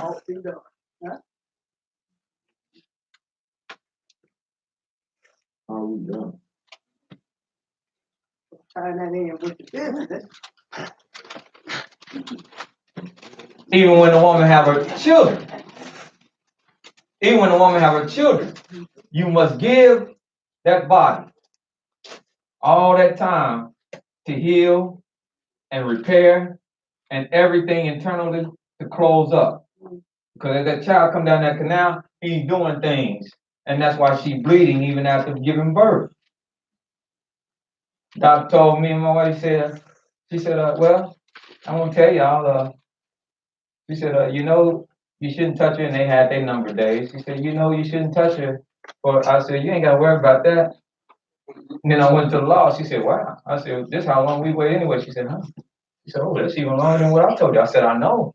I looked at you right there. I said, I know. I said, guess what? It's gonna be even longer than that. And as this joker get to cry, we get the eyes up. I want to sleep. We ain't touching each other for another year. So don't worry about it. She told me, you ain't touch it. I said, you got it. Had I known this, I wouldn't have touched you this time. You don't mean. You don't mean. Before or later. You don't But now the Almighty already, and that's because of his law. He said she must continue in her purifying. And that depends on based on the sex of the child. 48. But you let her continue. You don't mess with her. There's something about this blood. Now let's go to Leviticus 17. But like I said, we might not understand it, and we see it as because we see it as helping people. That's what we see it as. We see it as helping people. We see transfusion as helping people. We see it as modern day medicine. But ask Arthur Ashe how much help it gave. Because it wasn't until his transfusion that he came on the backside with the thing that took him away from this earth. Yeah, because it was taken away. But they clean it now. That's what they say. That's what they say. They're supposed to take it through the process because that's what a whole dialysis thing is. Centrifuging it, breaking it down. That's what you were saying. Centrifuging it, breaking it down. You could take in certain parts of the center. They take the plasma away from the blood. They separate and everything. And these are all the things that go on. But the main big thing that dialysis is doing today, reason why it is big business, is because people are sick and they need blood because their blood have become contaminated. And it's become contaminated, though, by the way we are living and the detrimental things we are doing to ourselves. The things we eat, the lack of exercise, stress. Because when you onset of things like diabetes, they tell you, they give you the pathway. Man, even if we give you this little pill, man, we need you to get up and we need you to do 20, 30, 40 minutes of exercise. But people are so shiftless, so lazy, so ignorant that they just bypass. Well, you gave me the pill. I ain't got to get up. I just rather pop this pill. And if it quit working at the dose it is, you just bump it up. Right. Or I just go and let them pump the blood through me, and then I'll be all right. But you come out, you're tired, you're sluggish, you're in pain. Well, the alternative is what I talked about earlier. The alternative is changing. It's like high blood pressure. It's like a lot of things that's wrong with us that we can change, that we won't change. It's called making a lifestyle change. Hallelujah. Say that more, right? But it's so easier. It's so easier to go and let other things be done for us as opposed, and that's what I'm not even saying this. That's what doctors are even starting to say. Take your own health into. That's why they start to have these things all across the city. These health gaps and all this. This is what they even starting to preach. Take your own life into your hands so you don't have to come in my office. So you don't have to spend an hour hooked up to a machine. So you don't have to be on a gas machine. So you don't have to have all these things that you suffer from where you can't live a quality life.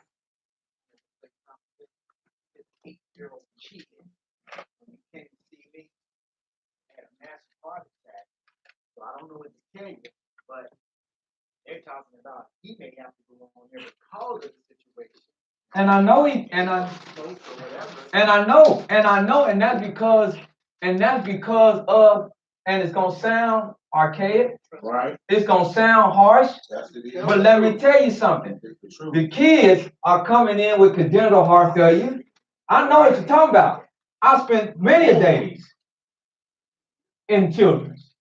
So nobody has to inform me on children and their diseases. I spent many days with as sick as my son is going in there. When I walked out of there, I praised y'all and said, praise ye y'all. Because I looked at children that my son is suffering, and I'm crying for these children that I don't even know nothing about. And I'm seeing them in there in the dozens.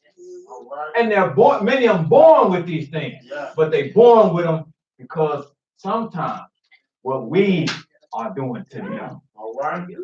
And what have permeated and gotten into our bloodstream passes into their bloodstream. So the hypertension that's in our bloodstream, it hits them, but only now it hits them at an earlier age. That's why they tell me, they say, what's the histology? Well, my mother got hypertension. My father had hypertension. They say, uh-oh, you gotta watch it. Because you're probably gonna be subjected to have it. Why? Because that's your histology. It's in your blood. It was passed on. It's in your gene pool. Now, the only way we can do that is to break the genetic gene pool. So if anybody here, don't take it as Brother Aaron being harsh again. This is how we eliminate what's going on. This is how you break the curse. That's why the Almighty said it's a curse. It's a curse of generations. That one generation is going, and it didn't just start now. It started back then. It's in the blood. That's why what we're about to read is so crucial. Because it's not just with mankind, it's with if you are alive and you have blood. Look what Yah says. Leviticus chapter 17. Yes. Verse 10. Verse 10. Hallelujah. And whatsoever man there be of the house of Israel. How many men? Whatsoever man. That means all men, right? Hallelujah. Of the house of Israel. Or of the stranger. That sojourn among you. That eateth any manner of blood. That does what? Eat any manner of blood. That bring blood, eat any manner of blood. I will tell you the word is in Hebrew is specifically dealing with most of the time eating. But it was ingesting. But I've studied, I ain't seen nothing talking about sticking and parting no needles and stuff in your veins anyway, so that's why you're talking about eating. Because it wasn't even a concept then. So what he was saying, but if you get the spirit, that's why we went through all those scriptures. I'm talking about not just how it get in you, I'm talking about the specifics of how he feels about blood. See, we want to share this. Well, I can do it because this is intravenous versus eating. I'm showing you how he feels about blood. And we say, well, if he don't get it, he gonna die. He don't get it, he gonna die. I know a sister one time they told her she was having a child, she was having one of her children. Some of y'all might know this sister, or can recall it. And they told her husband, they said, if you don't, we was all over in California. She gave a testimony. They said, well, if you don't let us give your wife this transfusion, she gonna bleed to death. Who her for that? Her. Brother said he told him, she didn't get no transfusion. We told you that going in. He said the moment, because she was him. He said moments after he was resolute and told him she wasn't getting the transfusion, it's like a valve to shut off. Yeah. Like a valve to shut off. That sister's still alive today. Hallelujah. With no ill effects, no walking around, falling on the ground, because none of that. She's still here today. Because life and death. And I know this is easier said than done. But life and death is in the power and in the hands of Yah. Sometimes you can do all that you're trying to do to hang on to something, and it still ain't gonna work. All right. Praise God. And sometimes you just gotta let it go and say, I resolve to whatever it's gonna be. And that's when He's gonna come through for you. God. Because life and death is in His hands. I'll tell him. I've told him. Man, and this is what my mother's told us. If all they have, and I got, all they have is a machine. She said, y'all got to be strong enough to take me off. All right. She said, because if I'm going to live, I'm going to live. There ain't no death wish. She's just saying if that's the only thing that's her, then that ain't her. She said, and all y'all doing is living in agony because y'all don't want to let go. She said, I've already let go. Y'all trying to keep me here because y'all don't want to let go. She said, but you going to have to let go if I'm already gone. All right. You can't keep me. So you got to muster up enough courage. One of you between the four, you got to muster up enough courage and tell them, kill it. And I've already, well, she got her stuff straightened out. And I've already told mine.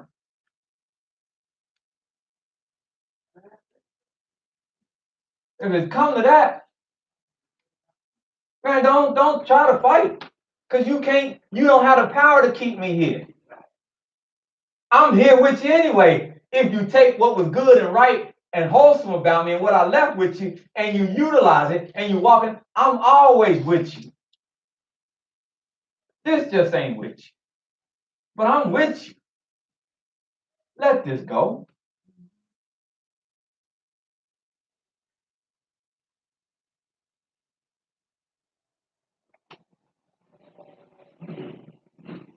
It's the old saying, everybody want to go to heaven. Nobody want to go. Yes, sister in the back. Barcelona. That just made me think about it was like about 4 years ago. I'm anemic, so when I had came on my flower, I had just like stayed on like for about like 2 months. Yeah, so Yeah. I had lost a lot of blood, so I had got to the point like I was shaking, I couldn't like stand up, I was really lightheaded and everything. So when Hayaka had took me to the hospital, they had said that exact same thing to him. Like she need a blood transfusion and all of this, but Hayaka and I was both like, he was like, I'm not giving her, we're not gonna put nobody else's blood in her and then, turn around, she's sick now and then she come back, she's sicker from, this, and this is not what we do. So when we went home, Hayaka just gave me all the things that I really don't like foods and stuff that I don't like, but would help me that. He was feeding like greens and stuff and peanut butter and stuff, the things that I don't like. And like about 2-3 weeks later, I was feeling up and I'm still here today. And they was telling him the same thing, like she could die from this. We want to suggest you take her home and all of this. And he just went home and flushed my system out and everything. And I'm still here 4 years later. So hallelujah. Hallelujah. Hallelujah. But let's finish that and that hold on to it. And then I'll let you break it out. Hallelujah. Let's finish that. He said, for if he eat any manner of blood, I will even set my face against that soul that eateth blood and will cut him off from among his people. that's why one of the others told me when she said they said I need to have blood.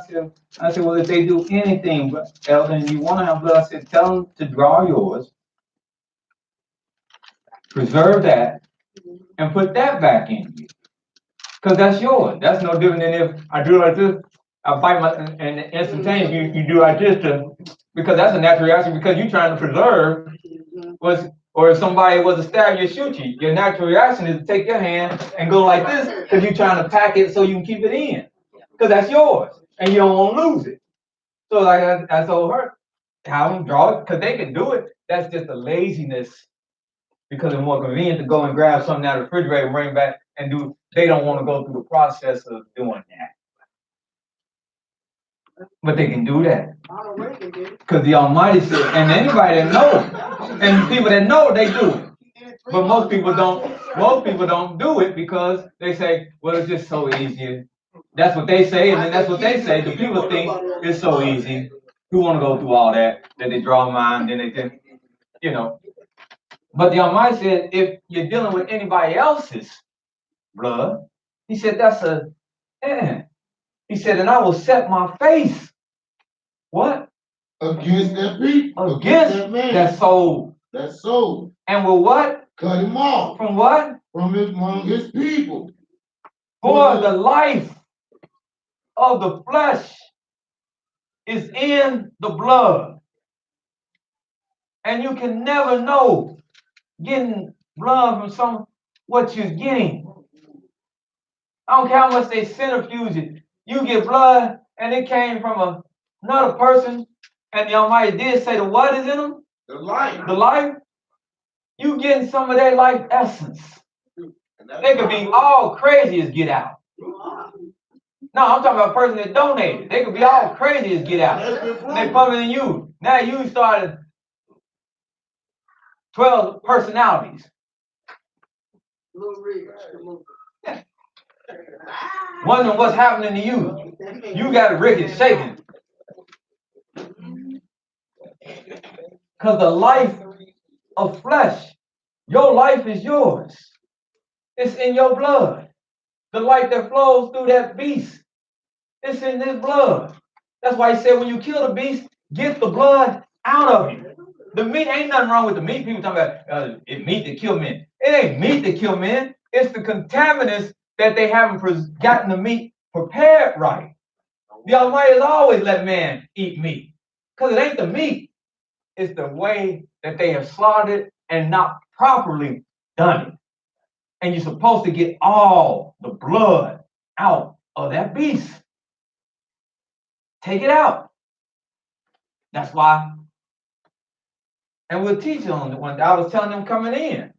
That's why I said, it ain't like people just slaughtering things all over the place in scriptures, other than sacrifices. Family slaughter, you can slaughter one cow and not have to slaughter another cow for months. Because that one gonna feed your family. You know, you've been around, you've seen it. That's why he said, in Passover, that's why he said, take one lamb. He didn't tell no one family to slaughter no 2, 3 different lambs. He said you get one lamb and you use that whole lamb, you slaughter it, and guess what? That's probably gonna be more than for your family. So you go next door and ask them, they got about 3 people, see if they want to come over and share with you. But when you slaughter it, that's why it was days. Hang it up. Let all of it drip. Let all the blood come away from it. When you cook it, all that's gone. Because the life of that beast is in that blood. The life, whatever is having that woman do when she's at that time in the month, that's life. There's something there. That's why it's doing that, to cleanse her out. To cleanse her out. We got to have a grown folks class. Because I tell you why it's to cleanse her out. But that's a grown folks class. Well, not only that, that's a grown folks class. Because if there's been activity, things have been deposited. Y'all know where I'm going. That stuff got to be cleansed out.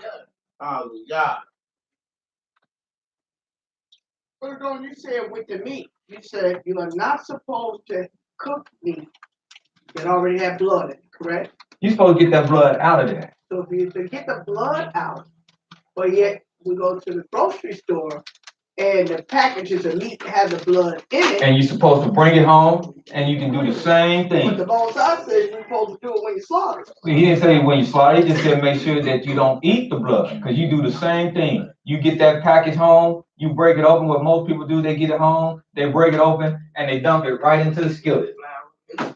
Put it right in the flour. You get that bad boy home, and you do like the old path. Whether you just slaughtered it or not, you do like the old path. My mother, I know because she was good at it. Turn the faucets on. She hit that bad boy with apple cider vinegar. They stir that bad boy around, especially when they went and got ribs. They throw that big slab of ribs in that thing. Ah! Sit there all night long. Water start off just crystal clear. You come back that next morning, it's red. Look like the Red Sea when Moses turned the water into blood. It's just blood everywhere. You bring that meat out, it's no longer red, it's brown. It's brown. They take that meat, they take it out, because now you can poke it, you can prod it, because when you poke it in the blood gonna run. You can poke, you ain't gonna see no damn blood run out of there. Well, you know when they hand you your food through the window. You ain't gonna see nothing run out of it. You get And that's why I said, Yeah. that's why I was telling him when he was talking, lifestyle changes Yeah. that we refuse to make. Yeah. That's what's keeping us sick. I don't say these things to be talking about no companies. I'm saying it because I'm part of it. Because if you're not walking in the path, what we read earlier in Jeremiah, huh? Because that's it. That's it. This is the process.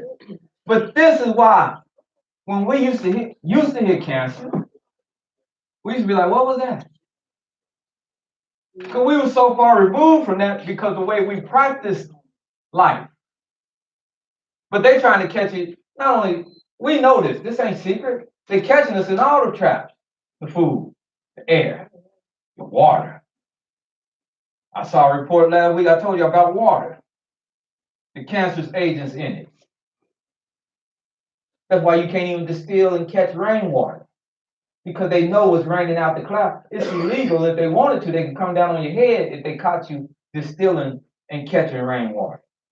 Because they know rainwater that's coming down today is poisonous. Yes. Because some people in rural areas, that's what they do. They get basins and they catch rainwater. And if you do that though, EPA and all the other agencies, they can come and levy a fine on you. It's illegal to do so.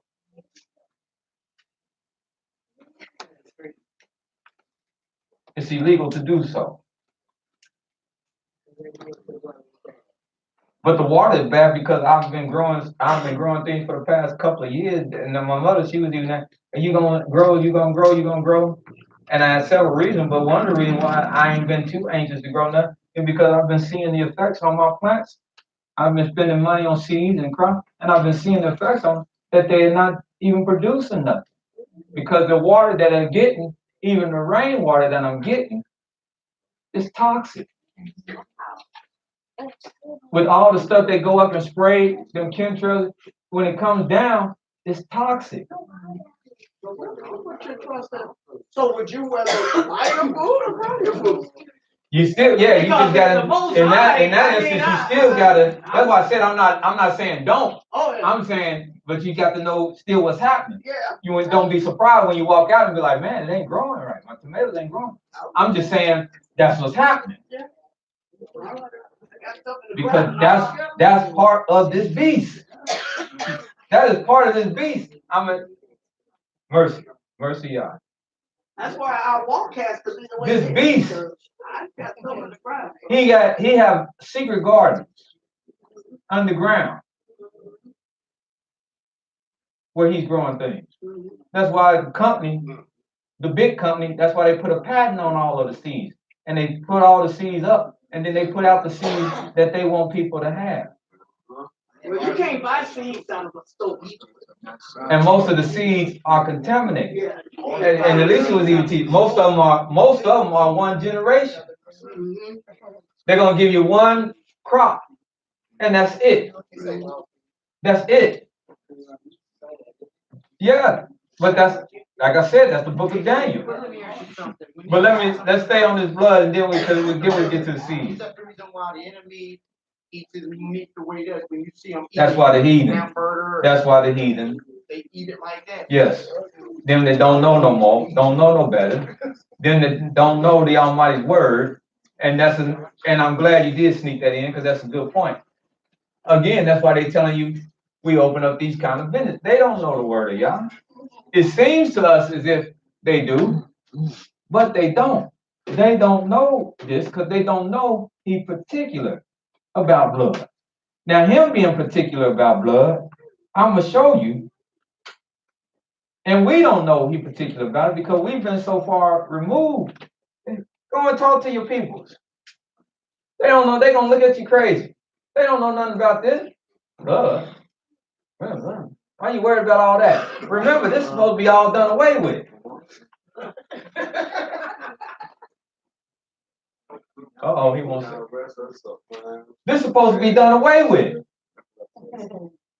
But the Almighty said, for life is in the flesh of the blood. Life of the flesh is in the blood. I have given it to you upon the altar to make atonement for your souls. For the blood it is blood that make atonement for the soul. Therefore I said unto the children of Israel, no soul of youth shall eat blood, neither shall any stranger that stay with you or sojourn with you eat blood. So we not supposed to be eating it, and they not supposed to be eating it.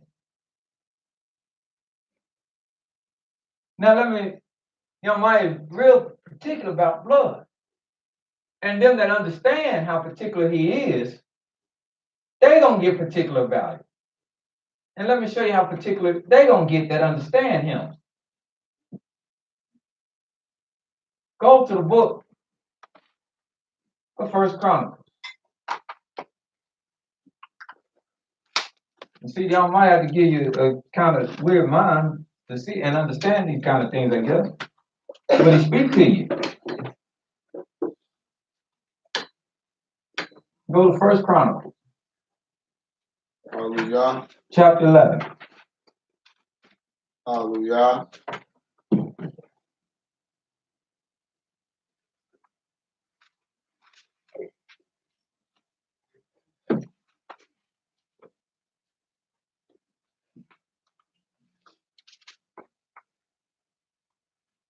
For 18, 19. We'll start at verse 1. I'm going to read. It's one of my favorites. Hallelujah. I'll let you jump in if I need. Then all Israel gathered themselves to David unto Hebron, saying, behold, we are thy bone, and we are thy flesh. In other words, when they made him king, they submitted themselves to him. They said, we can. Right. We can now. You are bone and you are flesh, O great king. 11th chapter. And moreover, in time past, even when Saul was king, thou was he. They said, we back you because even when Saul was here with us, you was the one that led out and brought Israel in. And Yahweh the Elohim said unto you, thou shalt feed my people, and thou shalt be ruler over my people Israel. Therefore came all the elders of Israel to the king in Hebron. David made a covenant with them in Hebron before Yah, and they anointed David king over Israel, according to the word of Yahweh by Samuel. And David and all Israel went to Jerusalem, which is in Yebus, where the Jebusites were, the inhabitants of the land. And the inhabitants of Yebus said to David, you should not come here. Nevertheless, David took the castle of Zion, which is in the city of David. David said, whosoever smiteth the Jebusites first shall be chief and captain. So Joab, the son of Zuriah, went first up and was chief. David dwelt in the castle, therefore, and called it the city of David. That's how we got Zion, the city of David. And he built the city round about, even from Millo round about, and Joab repaired the rest of the city. So David waxed greater and greater, for Yahweh of hosts was with him. These also are the chief of the mighty men whom David had, who strengthened themselves with him in the kingdom, and with all Israel, to make him king according to the word of Yahweh in Israel. And this is the number of the mighty men whom David had: Yashabim and Hakamonite, the chief of the captains. He lifted up his spear against 300 slain by him at one time. Yeah, this is why I said this is one of my favorite chapters. This one man took on 300 men and slayed them all. Huh? This is what I was telling y'all last week. David didn't have no chumps with him now. These some bad boys right here. And after him was Eleazar, the son of Dodo, the Ohanite, who was one of the three mighties. He was with David at Pas Damim, and there the Philistines were gathered together to battle, where a parcel of ground full of barley was. They were just fighting over a little parcel of ground full of barley. And the people fled from before the Philistines. And they set themselves in the midst of that parcel and delivered it. A parcel. That's not a big piece of land. Parcel. And David and this young man got right in the midst of it, where the other people ran, and they went to work. And they fought for this little parcel of land and slew the Philistines. And Yahweh saved them by great deliverance. Now 3 of the 30 captains went down to the rock to David, into the cave of Adullam. And the host of the Philistines encamped in the valley of Rephaim. And David was then in the hold, and the Philistines' garrison was then at Bethel, or Bethlehem. And David, now watch this. And David longed and said, oh, that one would give me drink of water of the well of Bethlehem that is at the gate. So as he was sitting there, he wanted some water, but he wanted some particular kind of water. The water from Bethlehem at the gate. And the 3 men heard it. And what? They heard him as he was speaking out loud, talking to himself. And the 3 break through the host. You understand what? See, he's pent up. And the host of the Philistines encamped because they got him pent in the cave. And these 3 men sitting there with him while he in his cave. And he said, man, I wish I had some of that water from Bethlehem at the gate. And they said, that's what you want? They said, that's what you want. They got up, bolted out the cave,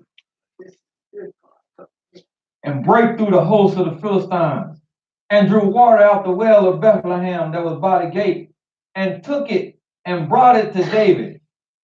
But David would not drink of it, but poured it out to Yah. And why? Look what he said. And said, my Elohim forbid me that I should do this thing. If my Elohim forbid me to drink this. Look what he said. Now this is water, but watch what he said. Shall I drink the what? Blood of these men that have put their lives in jeopardy. In other words, they went out to get water and they could have lost their life. Their blood could have been shed. And if I drink this water, I might as well have been drinking their blood. This water to me is like their blood. And Elohim forbid me. We know that's forbidden in our law to deal with blood. Nice way you got some partners like that. He said, if I drink this blood of these men that have put their lives in jeopardy, for with the jeopardy of their lives, they brought it me.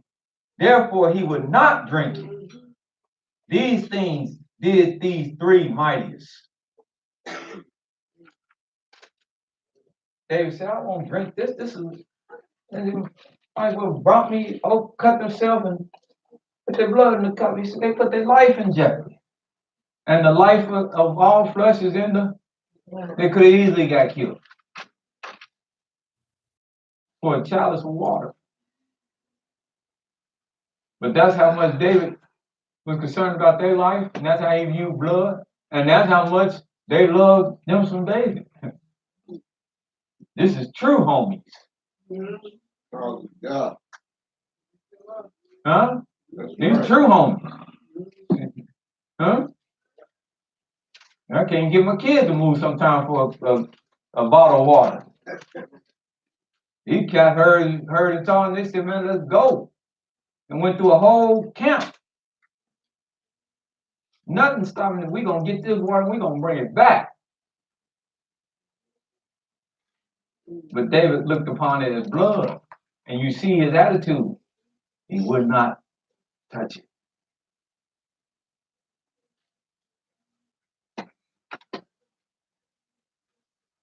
Unlike the New Testament. Take this and drink. But this is my blood. It's shed in the remembrance of sin for you. Drink my blood.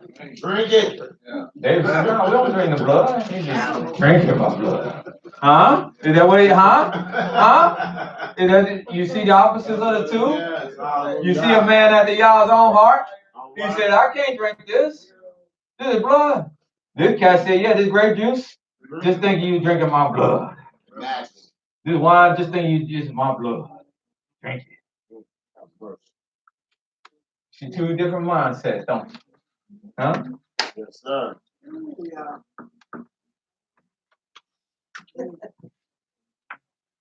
Uh-oh. Any comments? Any comments?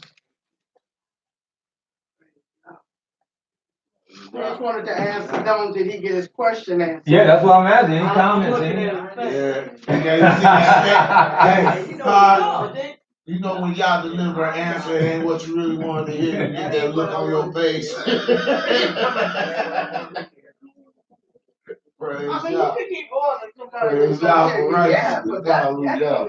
I can only, like I said, I can only show you. I can only show you what this book showed me. Shows me. Like I said, I'm free to show you though, because I've been to it myself. When I read and show me I'm wrong, I got to bend to it. And I do. So I'm freely able to come now as that kind of teaching and show you, even if it ain't what you want to hear. Because everything I read, when it has to do with me, I don't like it. It testifies against me. But I got to accept it. And it's freed me to be able to come and teach. But but some people, they ain't that free. And that's because they won't bend to correction. Yes, ma'am. So, why we think that y'all only address those two manners of being in contact with blood, eating or actually touching it or getting the blood from an unclean woman, sitting on it or whatever, contacted in that kind of way, and not in a way of which the I wouldn't have the question, but not in a way of what I'm thinking the question was, receiving blood. Intravenous. Yes, so why, I mean, surely he knew that this day was gonna come when we did these things, when man would do these things. But it seems like it's just stressing the actual eating, having, touching it in a sexual manner, or just getting the unclean blood from a body and, having to touch your skin, not. Intravenous. Right, because And he knew they was, you know what I mean? and yes, and I'm glad you're stating it perfectly correct. As I talked with one of the other teachers, I said it's not that the Almighty don't cover everything, because actually He does cover everything. Because that's why in answering this question, that's why I told him I'm not showing you, because we haven't read a word about any transference intravenous. So I'm not showing you. I'm not even dealing with. I'm showing you his thoughts on blood and dealing with blood. Those are his thoughts. No matter, and he's going up and he's covering a gamut of how you deal with this blood. It's another thing like because I drive buses, I'm in the healthcare field, somewhat, if you want to call it that. And every year, I should know it by heart. And every single year, we come back and do our training. And every training that I do, they show us a nice little video that you gotta take so you sign off on it. And it has to do with blood-borne pathogens. Mhm. And I don't care, you've been working there 20 years. Your 21st year, you better watch that video on blood-borne pathogens. And blood-borne pathogens don't deal with intervention. It deals with the things that's carried in one's blood and how it can be detrimental to somebody else. But it has to enter. And it has the entry. Somehow. And it can enter through a cut. Yep, if you have a cut. It can enter through cuts. But what it's showing, and that's why I'm showing this from the Almighty perspective. What it's showing is just how delicate, if I don't want to say dangerous, just how delicate dealing with one blood can be. So whether you getting it, it don't matter how it get in you. It's showing how delicate that process can be. The needle not sterilized right. This not done. The tubing not sterilized.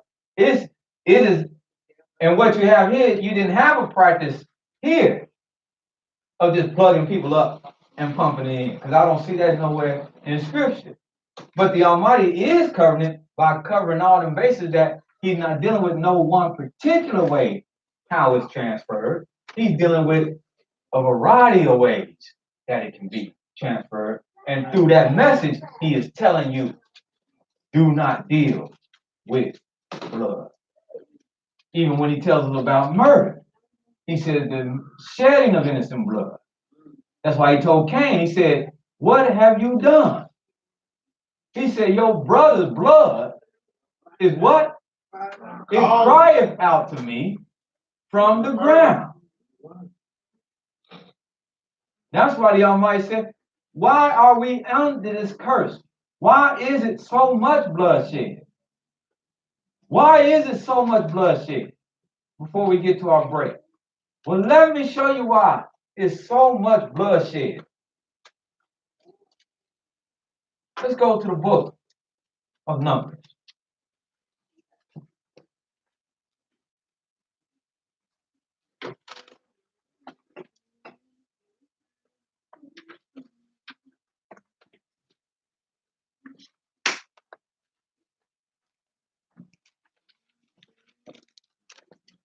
Go to the book of Numbers. Hallelujah. 35th chapter. Numbers chapter 35, Start at verse 29. verse 29.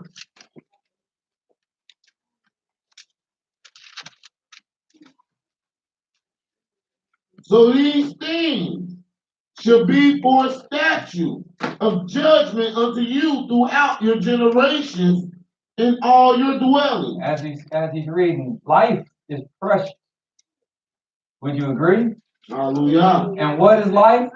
The blood. That's right. I want to see who is actually learning. What is life again, class? The blood. And life is what?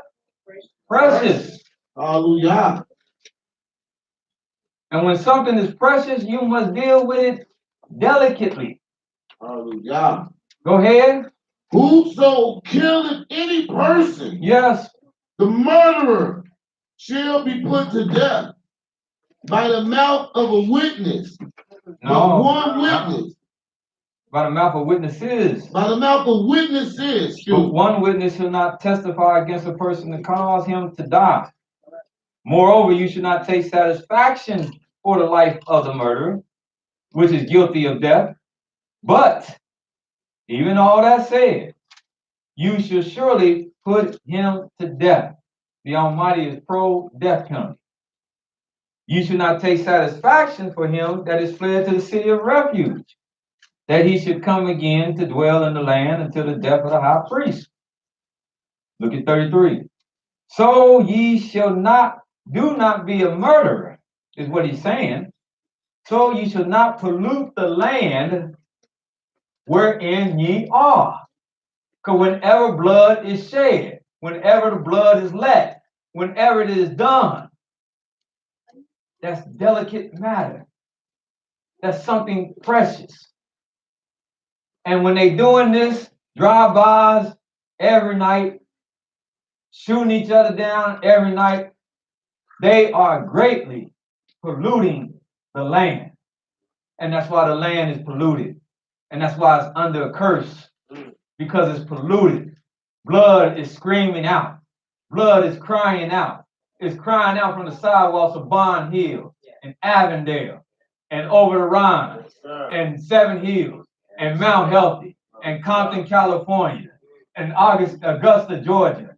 Wherever it's being shed, if you shed it in your home, it's going to cry out.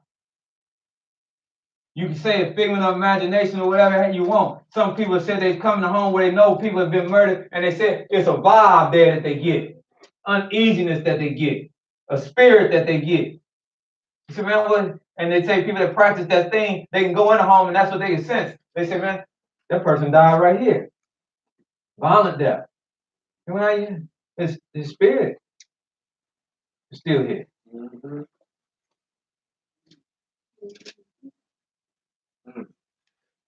Now, Mike says, this is serious.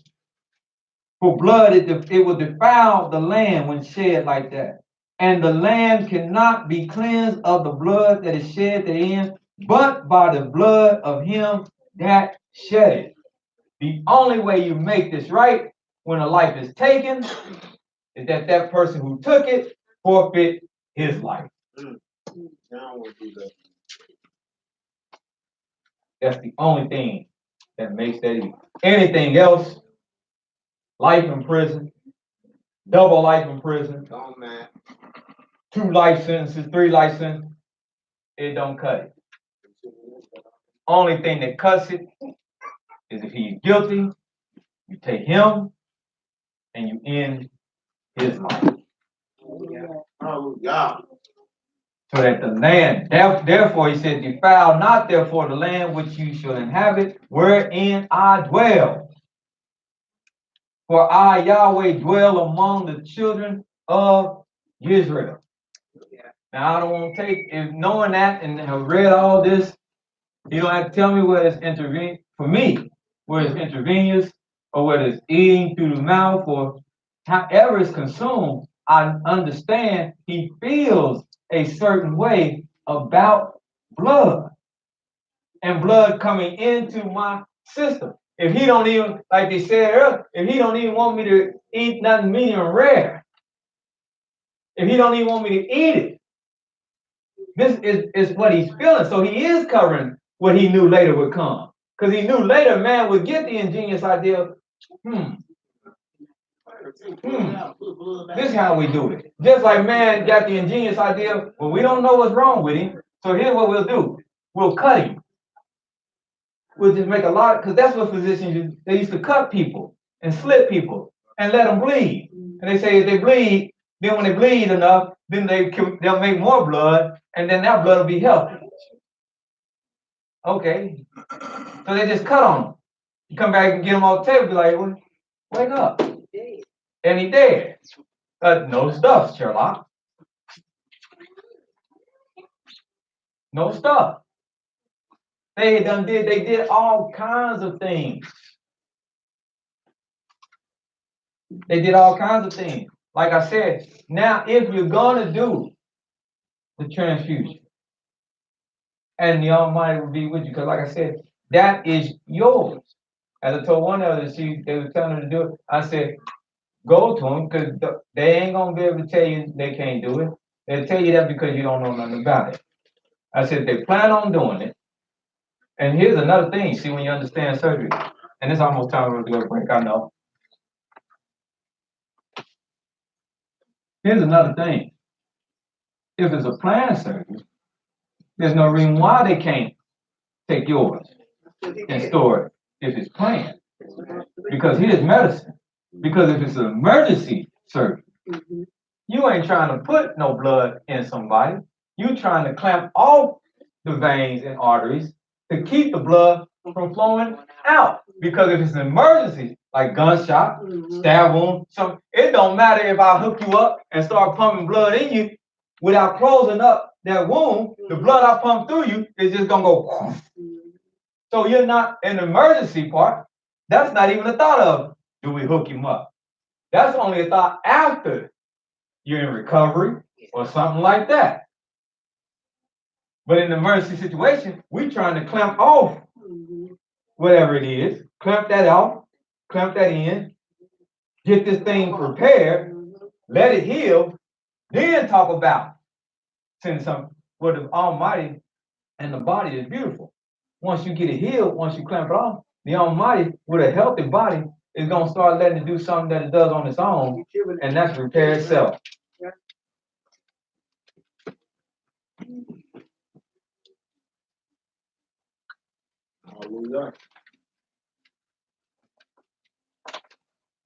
Well,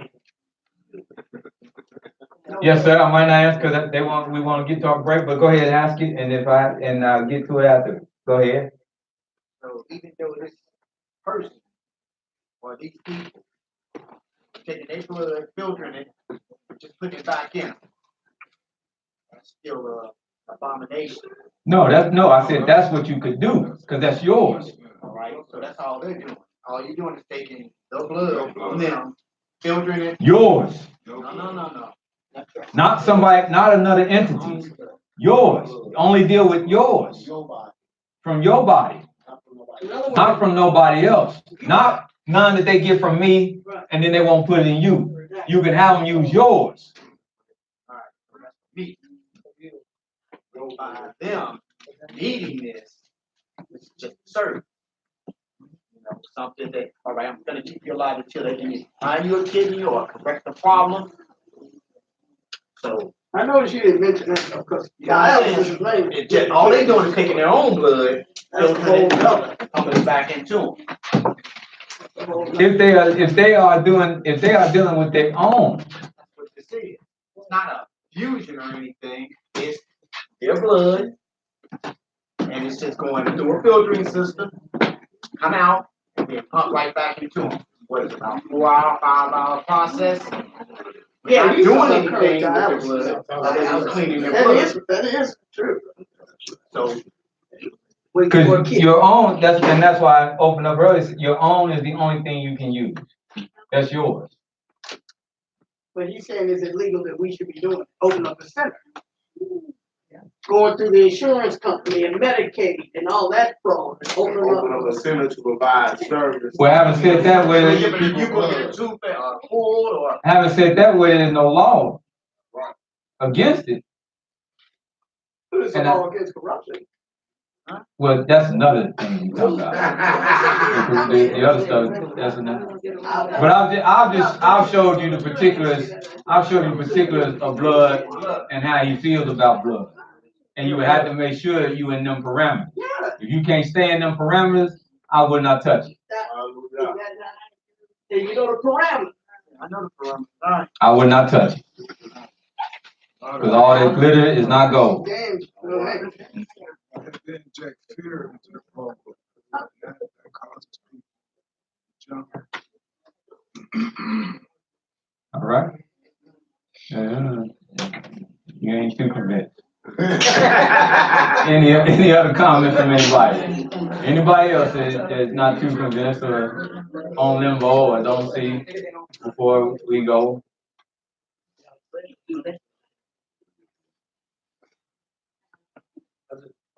Y'all, I don't know where the disconnect happened. It sounds like to me y'all saying the same thing. Yeah. He just re-explained it to me. I think you better just still step in his own self. The question was about dialysis. See, really kind of where you went, From a blood because transfusion, that's not a transfusion. because that's not what you get in dialysis. Yeah. Really, what he wanted to know What's the was, difference between the dialysis? That business, that's what I'm asking you. right, he was strictly asking, can you open up a dialysis center? Okay. That's, and only reason why I know, because we didn't went down there, but what's involved, But like I the said, paperwork shuffle alone. as I said, there are parameters. There are parameters that you want to stay in because of, like I said, this is precious. This is highly you can't stay in the parameters, leave it alone. You stay in the parameters, you stay within the law, then all means, go ahead. Yes, ma'am. So, Maureen, what if you was in the field or you are a nurse and you get shot? So, You got on gloves. No, that's a good point, 'cause one of No, she's talking about giving the shot because the shot was in the shot, right? the shot, drawing Drawing blood, blood. or to get, Yeah, drawing blood. yeah. well, if you draw blood to get your own blood tested, No, I'm talking about if you're a nurse or A something. nurse. You, Right. You drawing you're getting blood. the shot, you're taking the blood and stuff. Mhm. But he's saying, and his vehicle that he's trying to open He wants up. to do the, But he just cleaning Right. their blood. He's Right. not, and he's not putting nobody else's blood in in there. them, right, right, right. They using their same blood. And that's what I said, as long as you stay in those, He's not, right, he's not personally like just touching the machine is. you stay in those parameters, The machine is cleaning it. you Right, stay in those parameters, right. then, He's not personally then doing yes. nurses and everybody else is doing. right, so those parameters are, you're not open on the shop. I remember we went through that, there's a list. Well, he- Both he- sides laws are fighting, you Changing know, that to Sunday. So instead of you coming in on Saturday. if their body can wait that long. Right, they'll get it. That's what I'm saying, you know they will. They at the front door just like this, they gonna wait, huh?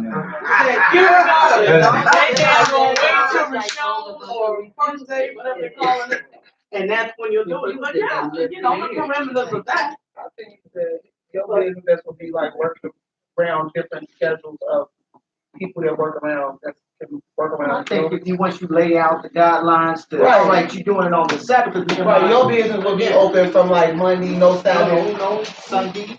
to Sunday. Right, right. Yeah.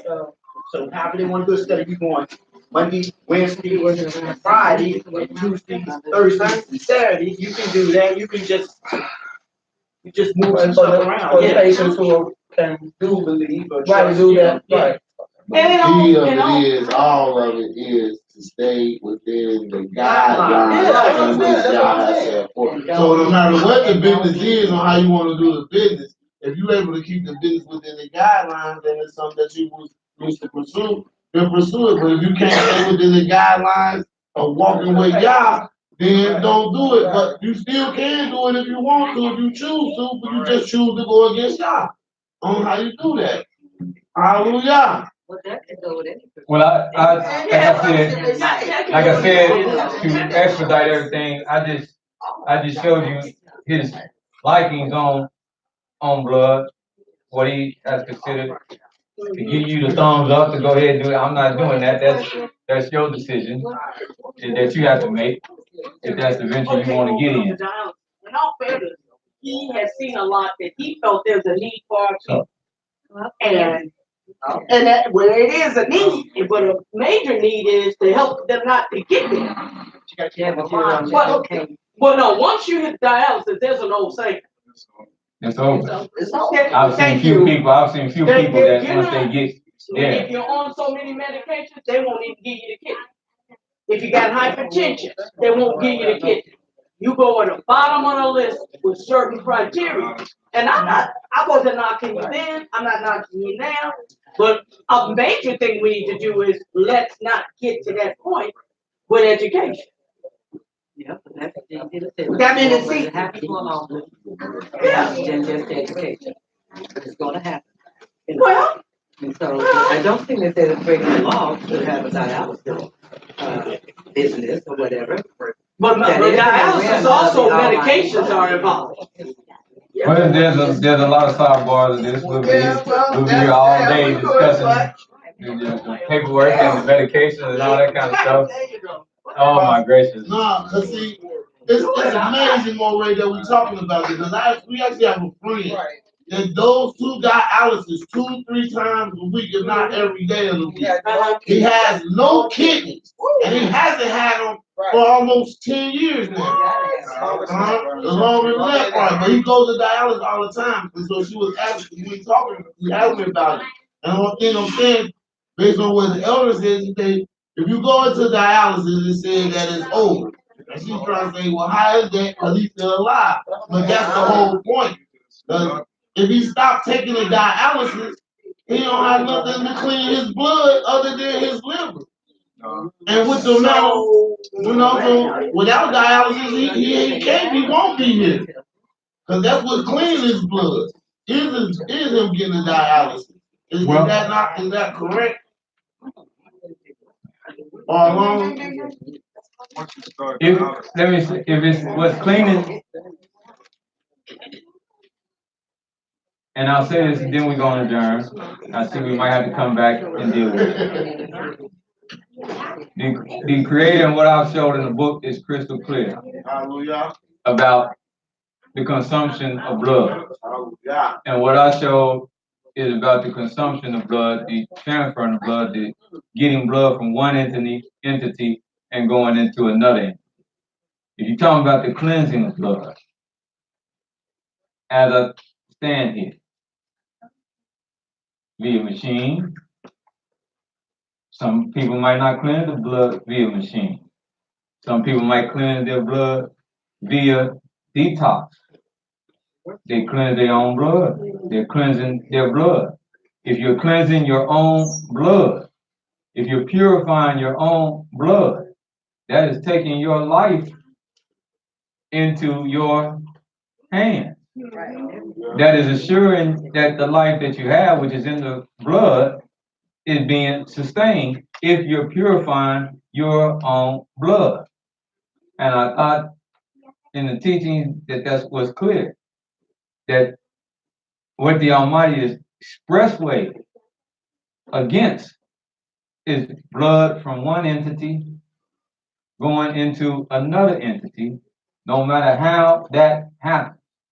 So maybe that's where the disconnect is at. But to purify your own, many people do that and should do that on a regular basis. You should purify your own. And they got herbs to do that before you get hooked up to machines.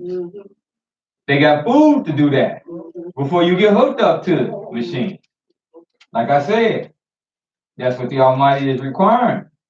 Before we get to the machines, if somebody would come and help us, show us how to live, maybe we wouldn't need the sinners and we wouldn't need the machines to do that for us. It's just like when people get hooked up to breathing machines because they compromise their lungs. Now they got to be put on breathing machines. Well, if somebody come and show us how to live before we get to that, then we wouldn't need to be hooked up to those things. I'm saying this because even physicians themselves, this is what they will tell you when they treat you. They always tell you, a good physician, they should always encourage you to make lifestyle changes if it's a condition that's based upon the lifestyle that you're leading. They should always stop smoking, stop drinking, get exercise, eat better, eat earlier. They always will tell you the things, proper things to do so that they can be less intrusive in your life. Now it's still happening because we as people, like I said earlier, we are obstinate, like the Almighty said, hard-hearted, hard-headed sometimes, and we just won't give things changing a chance.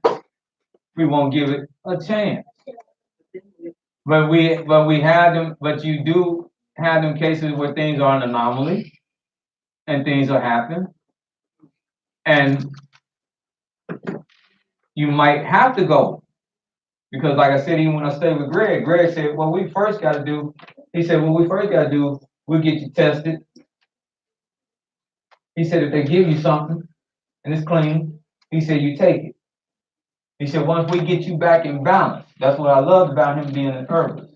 He said, once we get you back in balance, he said, because I'm going to be honest with you, some of these diseases, just like the scripture said, some of these, Almighty will put some diseases on you that was in the land and some that you don't know about.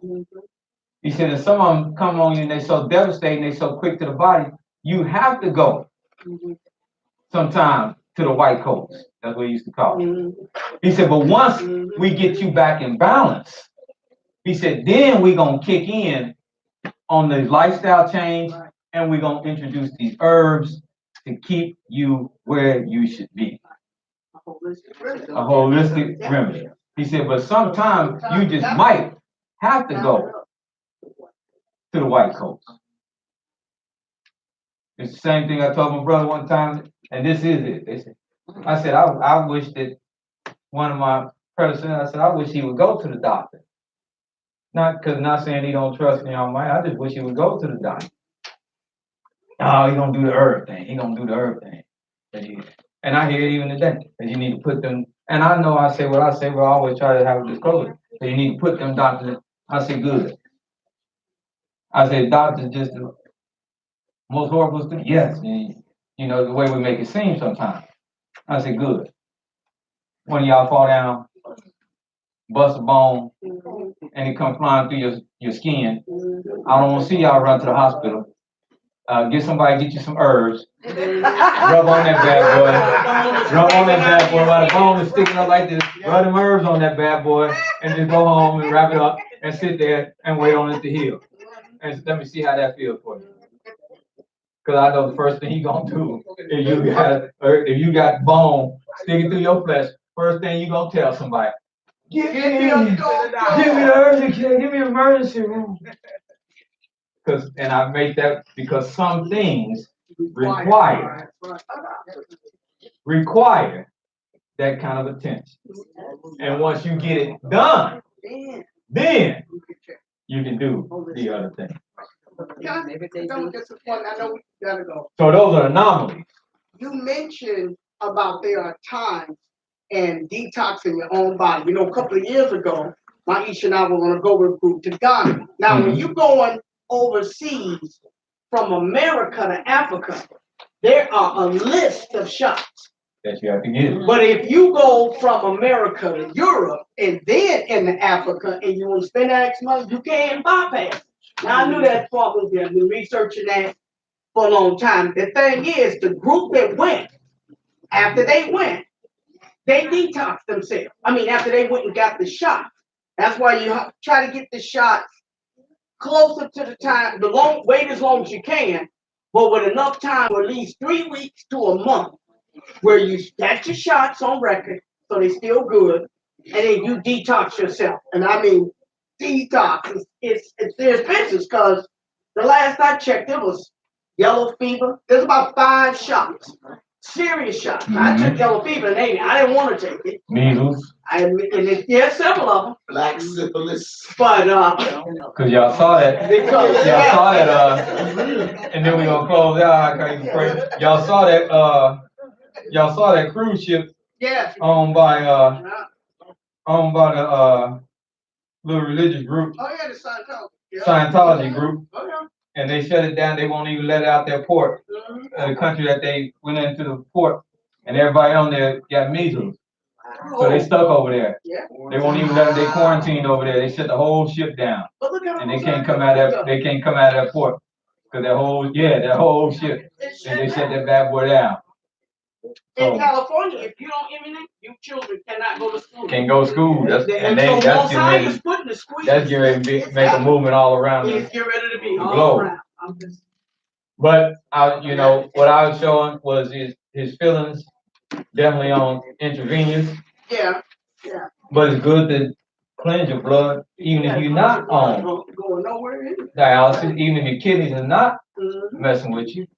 It's good to cleanse your blood, and like I said, that's done through herbs, and that's done through food that we eat. It's good to do all that. Get away from all that run around included. That's why today is a good day, because I come here, most of the time, I don't get nothing, but this, get away from all the sugary drinks, that high fructose, because that burns up your kidneys. All them pops, it burns up your kidneys. I see people, they say, I'm on dialysis, and that's another thing. That's why the sister talking about education. I understand what she's saying. It does you no good to go and get dialysis and you keep feeding the problem. They be having going to dialysis, and then they come and they go back, and they got 2 or 3 2 liters of Coke. Mountain Dew. I said, what is that? 25 years. You're not even giving the body a chance to heal. The goal is, if you get on it, the goal is to be able to come off of it. But if you keep doing the same thing to it that's done messed it up, then it's counterproductive. You might well tell them I don't want to do it and take your chance. Yeah, that's not like it. Let's break. Hallelujah. Y'all need enough hot water.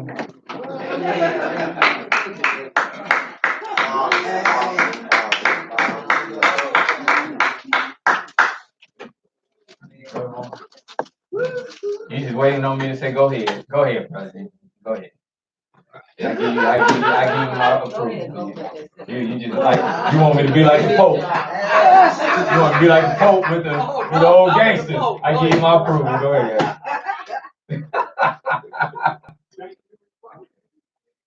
Go ahead, Brother Ika. Hallelujah. Hallelujah. Thank you, Yahweh, for the blessing bestowed upon us this day. Thank you, Yahweh, for watching over us and keeping us safe. Yahweh, we bless you this day and thank you continuously for allowing us to endure and to enjoy your holy Shabbat day. We come to you, Yahweh, in humbleness and ask that you stay with us and continue to let us learn and to continue to let us have a great class and receiving the understanding of you. Yahweh, as we take this break for a moment to stretch our legs, to gather ourselves together, and to have a little bit to eat. Yahweh, let us not forget that this is your holy Shabbat day. That let us be mindful of you, that we do not use our own words, and that we not go off and doing our own thing. And we give thanks and praise unto you, Yah. And we say, Hallelujah. Hallelujah. Hallelujah. Hallelujah. Hallelujah. Hallelujah. Praise the mighty Yahweh. Yah is righteous all the time, both day and night. Hallelujah. Time check. 5:12. Back. 6. 5:45. 5:45.